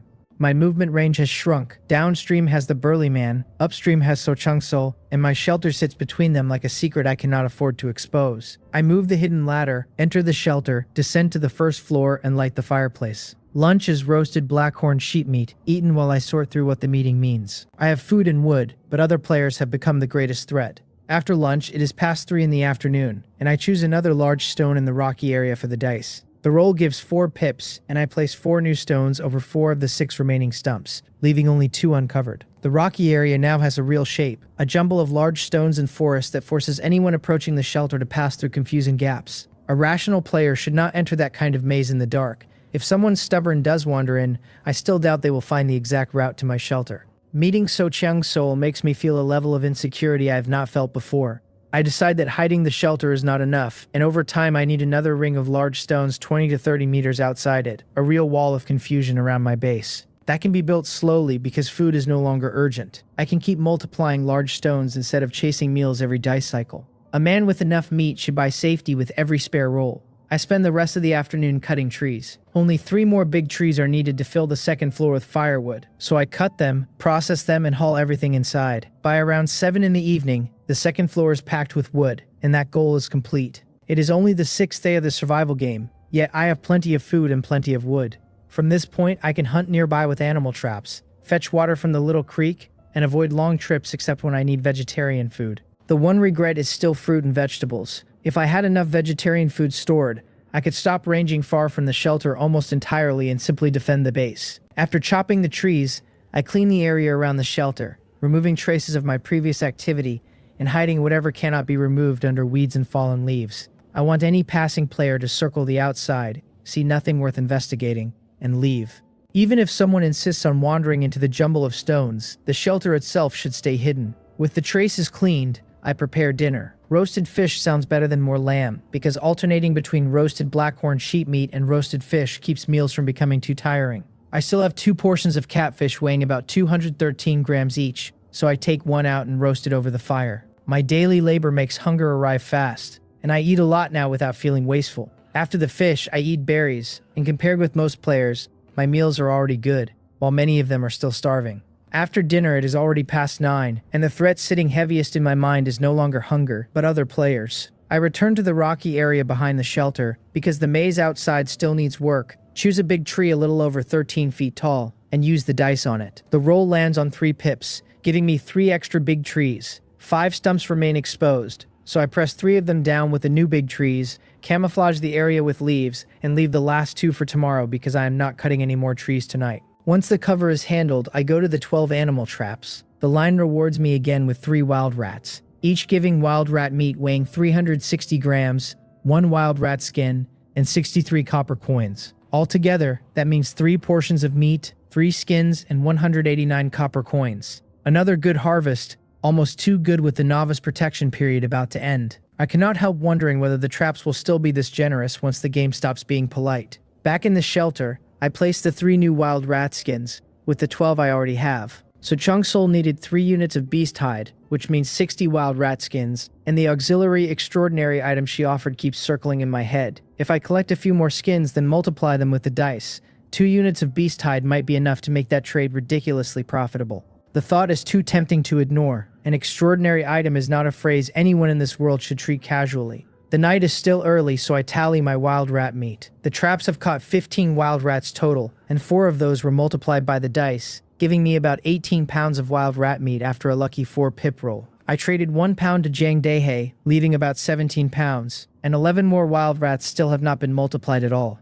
That means my wild rat meat supply is more than abundant, and meat is no longer the problem, variety is. I take out 20 portions of the multiplied wild rat meat, each portion weighing 250 grams, about 11 pounds total, and list them on the trading channel. The system tells the chat channel that Wang Yu has listed 20 portions of wild rat meat at 250 grams each on the trading channel. Players flood into the listing because meat offers are rare, especially at night. My exchange condition is simple. Wild rat meat for berries at a ratio of 1 to 2.5, with each player limited to 1 portion. That means each 250-gram portion of meat costs 625 grams of berries. The chat channel erupts the way starving people erupt when someone looks bored with meat. Some players are stunned that anyone is trading meat for vegetarian food. Some curse the exchange ratio as impossible, and some remember that I once traded fish meat just to change flavor. Their disbelief is understandable, but their opinions do not fill my baskets. During the novice protection period, berries are everywhere while meat is scarce, and among 100,000 players, someone will always have extra berries and a craving for meat. I limit each person to 1 portion, because I do not want a stronger player stacking my meat and becoming a bigger threat. The math says I will soon receive about 27.5 pounds of berries, but I do not have a container large enough to hold them. The old basket cannot carry that much, so I take out tree vines and start weaving a larger one. My hands are not skilled at this, and the work takes more than an hour before the basket is usable. When I check the trading channel again, the meat has already vanished. All of it has been exchanged for berries in less than a minute, faster than I expected even from desperate players. The chat channel keeps tagging me, with slow players, hesitant players, and bitter players all asking for more meat, and I ignore them because 1 listing is enough. Not long after my trade, several other strong players copy the move and list meat for berries, all at a ratio of 1 to 3. Bang Mio Mio lists 40 portions of giant lizard meat at 250 grams each. Ye Bibian lists 20 portions of black bear meat. So Cheong Sol lists 20 portions of short-legged rabbit meat. And Jiang Dehe lists 10 portions of grass carp meat. The notifications roll through the channel one after another, and every listing is exchanged almost instantly. The weaker players are confused and miserable, and they cannot understand why so many people have surplus meat, or why anyone with meat would trade it for berries. Some ask Gapeng to explain, and the influencer does what influencers do best, turning panic into a lecture. He says many ordinary players still survive on berries, but a group of players has clearly reached meat freedom and begun storing vegetarian food for the future. He warns that once the 7-day novice protection period ends, berries may be harder to obtain, so everyone should prepare early. Then Gapeng reveals something more important. He says those players with large amounts of meat are probably old players who have survived other survival games, obtained extraordinary items, and loaded those items onto their personal panels for use in the next game. That explanation fits So Chang-Sol too well, and the channel bursts into questions about extraordinary items, fairness, the viral player who flew like Superman, and whether this game can also produce supernatural rewards. Mixed into the serious messages are the usual nonsense. Someone selling lonely chat for berries, the son of Gangsong richest man offering future cash for food and wood, and the Shangzhong Society recruiting under the protection of leaders who have cleared survival games. I finished packing the traded berries into the new large basket. The exchange gives me about 27.5 pounds, and I add the 5.5 pounds I already had, filling the basket with roughly 33 pounds of berries. Looking at that much food makes me feel like a farmer staring at harvest season, and I pick one berry from the pile just because I can. Now that the small basket is empty, I move 12 white gourds and 27 small wild oranges into it. Those foods do not need the backpack to stay fresh, so I can keep them in the small storage room and free up space. The large berry basket goes into the backpack because berries spoil within days if left outside. The vegetable shortage that bothered me for days is now solved, at least for the near future. With so many berries, I can stay in the shelter until Polar Night Wilderness survival ends if the outside becomes too dangerous, which is the dream anyway. This game keeps finding ways to charge rent on every good plan. I sleep on the sheepskin, and the quality of my sleep is almost luxurious compared with the first few days. Around 3 in the morning, the alarm wakes me because the dice can be used again. Still half asleep, I take out the large basket of berries and roll. 5 pips appear, and my eyes open fully at once because that is another 5. 2 nights in a row. 5 illusory berry baskets float above the dice. I release them, one by one, and in a moment the first floor is crowded with 6 large baskets, each packed with berries. The joy hits first, because berry freedom is real now. Then the problem catches up, because 6 large baskets hold about 198 pounds of berries, and my 1 cubic meter backpack cannot swallow that kind of volume. I was too hasty, since I should have multiplied smaller amounts of berries gradually, but no sane person plans around rolling a 5 all at once in the middle of the night. The temperature is not high, but picked berries will still spoil in a few days. My backpack already holds 5 slabs of blackhorn sheep meat, 13 large grass carp because fresh fish taste better, 3 crossbows and arrows for safety, and a clutter of other tools. Safety outranks food, so the weapons stay no matter how badly the berries complain. I managed to fit 4 large baskets of berries into the backpack before it fills completely, and the remaining 2 baskets have to wait until tomorrow. With food and clothing handled, I go back to sleep without the usual gnawing worry in my stomach. The next morning is the 7th day since entering the survival game. If I survive today, I will receive a survival game gift package. Around 8 in the morning, I wake and check the chat channel first. The population reads 99,963 out of 100,000, meaning 37 players have died in 7 days. The people willing to enter after watching days of online survival reports are mostly young adults with decent bodies, not helpless children or elders. Even so, 37 are gone before the novice period ends, and the survival game is not pretending to be safe. Breakfast is roasted blackhorn sheep meat and berries, with berries finally taking the lead instead of acting like a rare side dish. While the meat roasts, I open my friends list and message Jiang Daihei. I ask whether he has other vegetables, explaining that I have obtained too many berries and want to exchange some. He asks what I mean by too many, so I admit I have about 55 to 66 pounds. He immediately understands that I must have traded meat for berries last night, then says he also exchanged 5.5 pounds of fish for about 16.5 pounds of berries and has no shortage of them. Jiang Daihei has not found other vegetables, but he says he can give me something good. When he names wild chili, my attention locks on instantly. I tell him I want it and can exchange meat or vegetables, but he says he grew up by the sea, cannot handle spicy food, and will just give it to me. A trade request arrives with 12 portions of wild chili, each weighing 12 grams, and the item panel identifies wild chili as edible. The sight of the chili peppers makes my mouth water, but I refuse to take them free and send him about 2 pounds of berries. Jiang Daihei argues that he already took advantage of me when I gave him more than 11 pounds of lamb last time, but I tell him separate matters stay separate and ask him to accept the berries. He finally agrees, calling me honest in his own way. When the trade completes, 12 small green chili peppers appear in my hand, looking exactly like bird-eye chilies. Jang Daehae warns me that these are ghost peppers and says he nearly suffered himself half to death from the spice, so I should use only a little at a time. I thank him and he replies that chili peppers can be precious in this game but cannot fill the stomach. He is right, and if he listed these wild chilies publicly, a resource-rich player starved for seasoning would pay far more than 2 pounds of berries. No salt, no spice, no comfort. That is the hidden torture of this place. Jang Daehae also offers to trade water snail meat for berries, but I turn him down because I still have plenty. The last time I crushed 157 water snails and multiplied the meat, I ended with 749 portions at 10 grams each. Nearly 16 pounds in a tin bucket. At a 3-to-1 berry ratio, buying more is not worth it. After we close the chat, I eat roasted lamb and berries while thinking about the 2 large baskets of berries still sitting outside the backpack. If I do not handle them, they will rot, and I cannot make space without giving up more important items. I contact So Cheong-sul first because she seems wealthy and may have something worth trading. I tell her I have a batch of berries and ask whether she needs them. She answers that she does not, because she exchanged about 33 pounds of berries for a dwarf rabbit yesterday. Then she asks whether I have extra beast hide and says we can trade.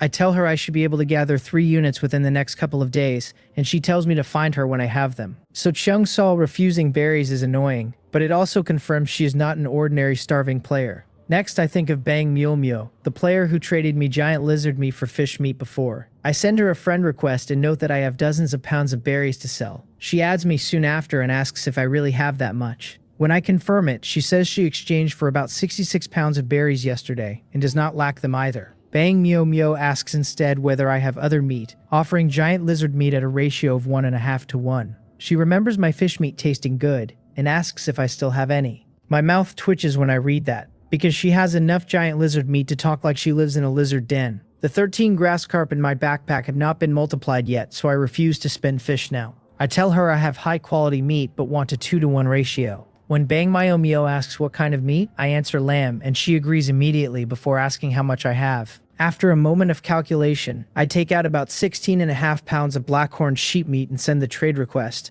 She puts up 30 portions of giant lizard meat at 500 grams each without hesitation, roughly 33 pounds total, and I confirm. The giant lizard meat comes out, and I hang all of it beside the fireplace to air dry along with the 2 pounds already in my backpack. That trade is a real harvest, and with the dice multiplying my meat supplies, I can eat sparingly for half a year without worrying. Bang Myo Myo tells me the lamb quality is excellent and says she will keep trading at the 2-to-1 ratio if I have extra. I tell her I have no more to spare, because given a choice, I would rather eat lamb than giant lizard meat. Even so, 33 pounds of giant lizard meat makes my reserve much stronger. The 2 berry baskets still remain, and I try Ye Bibiam next, sending a friend request and explaining that I want to sell berries, but he does not reply. That probably means he is not interested, so I need another solution. At exactly 9 in the morning, a light screen appears in front of me. The system congratulates all players for surviving to the 7th day and updates the 7-day game hints. The first hint says the game map is officially activated because this survival game has entered its 7th day. The second congratulates surviving players and says the 7-day novice benefits have been officially distributed, with related benefits visible on the game map and players advised to claim them carefully. The third says that starting at midnight, the wilderness world will experience continuous heavy rain for 7 days, so players should pay attention to weather changes and take rain protection measures. I read the panel twice before closing it. And 7 days of heavy rain is not a weather note, it is a disaster notice. I open the game channel icon and see that game map has joined public channel, private channel, and game task. When I click it, a map like an online game map opens in front of me, covered with dense markers labeled novice benefits. I zoom in and find my own location, then recognize the terrain around me, including the little creek that runs beside my area. The map lets me create coordinate markings and send those coordinates to other players. The world just became much larger and much more dangerous at the same time. Mountains, rivers, lakes, and many small little creeks fill the map, but my attention stays on the novice benefits markers. Everyone can see them, which means they are first come, first served. The closest one is 3.3 miles away in a straight line. In this dark wilderness, that distance is not small, but the prompt warned players to claim with caution, not to hide at home and pretend rewards do not exist. Danger is obvious, but entering the survival game means risk, and I need to know what these benefits are. I prepare to leave with the lantern and military shovel, making sure the shelter location is marked on the game map so I can find my way back in the dark. Just then, Gubo messages me. He reminds me that he exchanged his small hacksaw for my military shovel last time and says the coming rain makes him want the small hacksaw back so he can cut wood and store firewood. I agree, and he sends a trade request with the military shovel. I put up the small hacksaw, and once confirmed, the military shovel returns to my hand. I already have several military shovels, so that trade does not hurt. Gubo, only realizing now that rain will ruin uncut wood, tells me my early firewood preparation was correct. I leave the shelter with the lantern in one hand and the military shovel in the other, 3 loaded crossbows waiting in the backpack. As I pass the large cedar, I empty the 4 pine oil collectors into a tin bucket, then continue toward the closest novice benefits marker. The nearest marker lies across the little creek, so I cross and follow the map as close to a straight line as the terrain allows. Around 9, the dice recharges, and I remember only because I feel it in my right hand. Nothing in the backpack urgently needs multiplying, so when I see a great stone over 10 feet high and more than 6 feet wide, I use the dice on it. The roll gives 4 pips, and I do not release the 4 great stones because they are now my trump card. If danger appears near the novice benefits, the summoning boulder technique will solve what arrows cannot. Of course, the stored stones must be released before 3 in the afternoon if I want to keep using the dice, but that still gives me plenty of time. I quicken my pace and cover the 3.3 miles at about an hour, slow enough to stay cautious in the dark. When I am only a few dozen yards from the marker, my steps shrink to careful inches, and I am certain there is danger ahead. The military shovel sits ready in my hand, and the boulders wait in the dice like judgment with a rock collection. About 30 feet from the marker, I see a wooden box. Then something crawls from behind it, a giant centipede more than 3 feet long. Its packed legs make my skin crawl, and the disgust hits harder than fear for a second. The creature lies on the box, raises its head, and watches me without charging. I understand the arrangement at once. The novice benefits are inside the box, and the giant centipede is the caution in the system prompt. The summoning boulder technique is too much here. A stone over 10 feet high would crush the giant centipede, the box, and whatever reward is inside. I take out a crossbow instead. If I attack, the giant centipede will retaliate, so the plan is to fire all 3 loaded crossbows within 3 or 4 seconds. Wound or kill it before it reaches me, then finish it with the military shovel if needed. The worst part is psychological,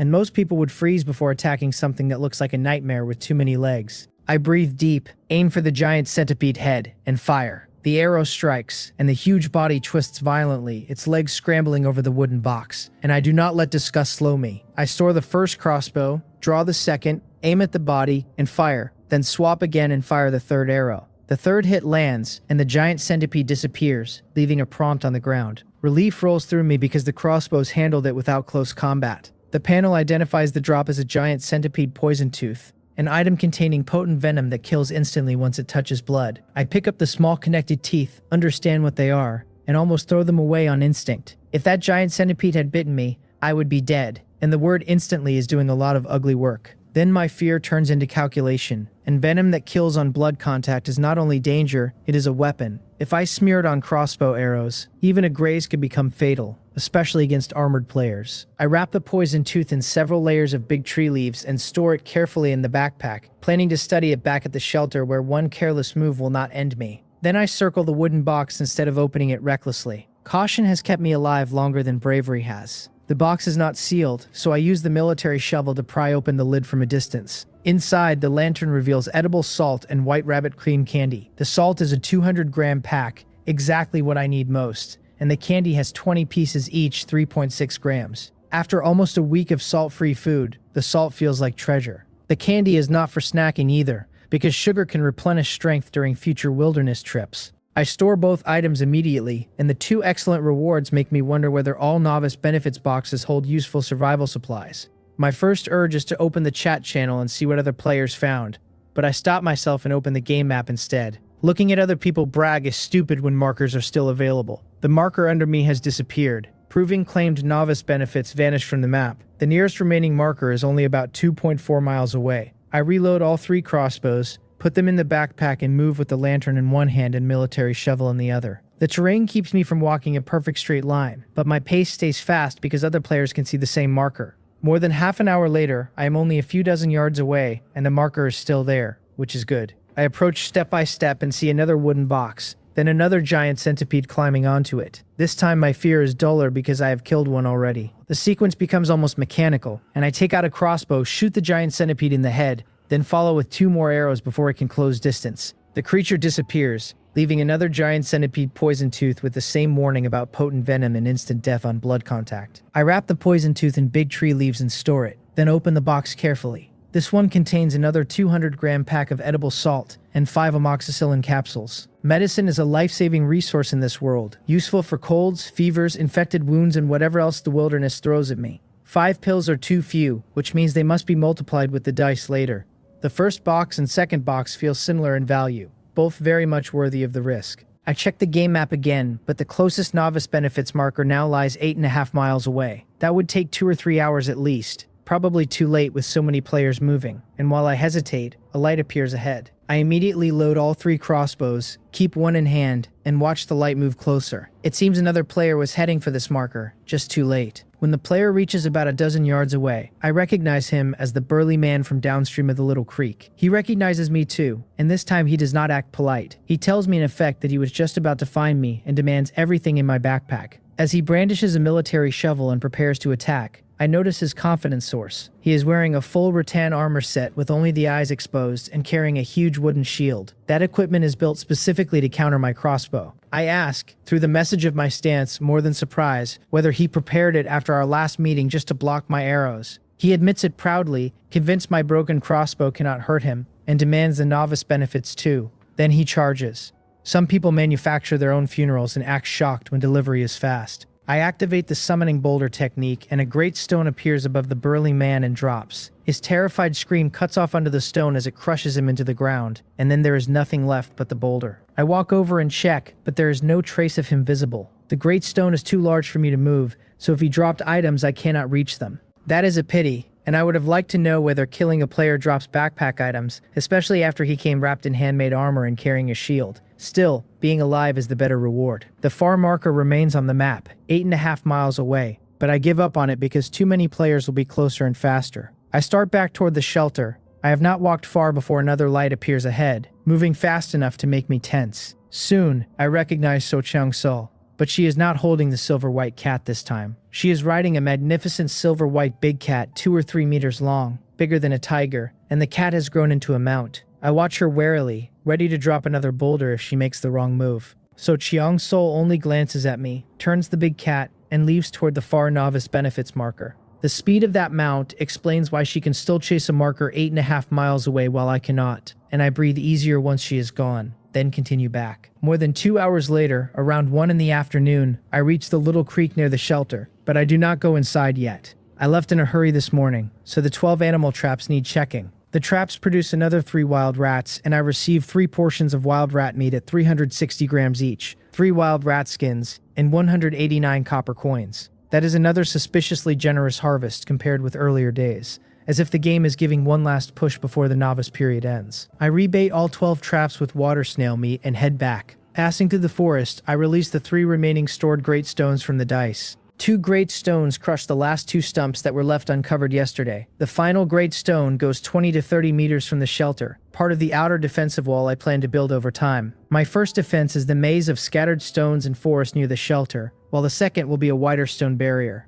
Back inside, I light the fireplace and prepare roasted lamb for lunch. Now that I have edible salt, the lamb should finally taste like food instead of punishment. I lay out the day harvest, 2 packs of edible salt, 20 white rabbit cream candy pieces, and 5 amoxicillin capsules. All of them need the dice eventually, because salt improves every meal, candy works as field fuel, and medicine protects my future life. The 2 giant centipede poison teeth sit aside because I need time to figure out how to apply the venom safely to arrows. If I meet another armored player, poison may turn even a shallow hit into a death sentence, and armor can block iron, but it cannot negotiate with blood.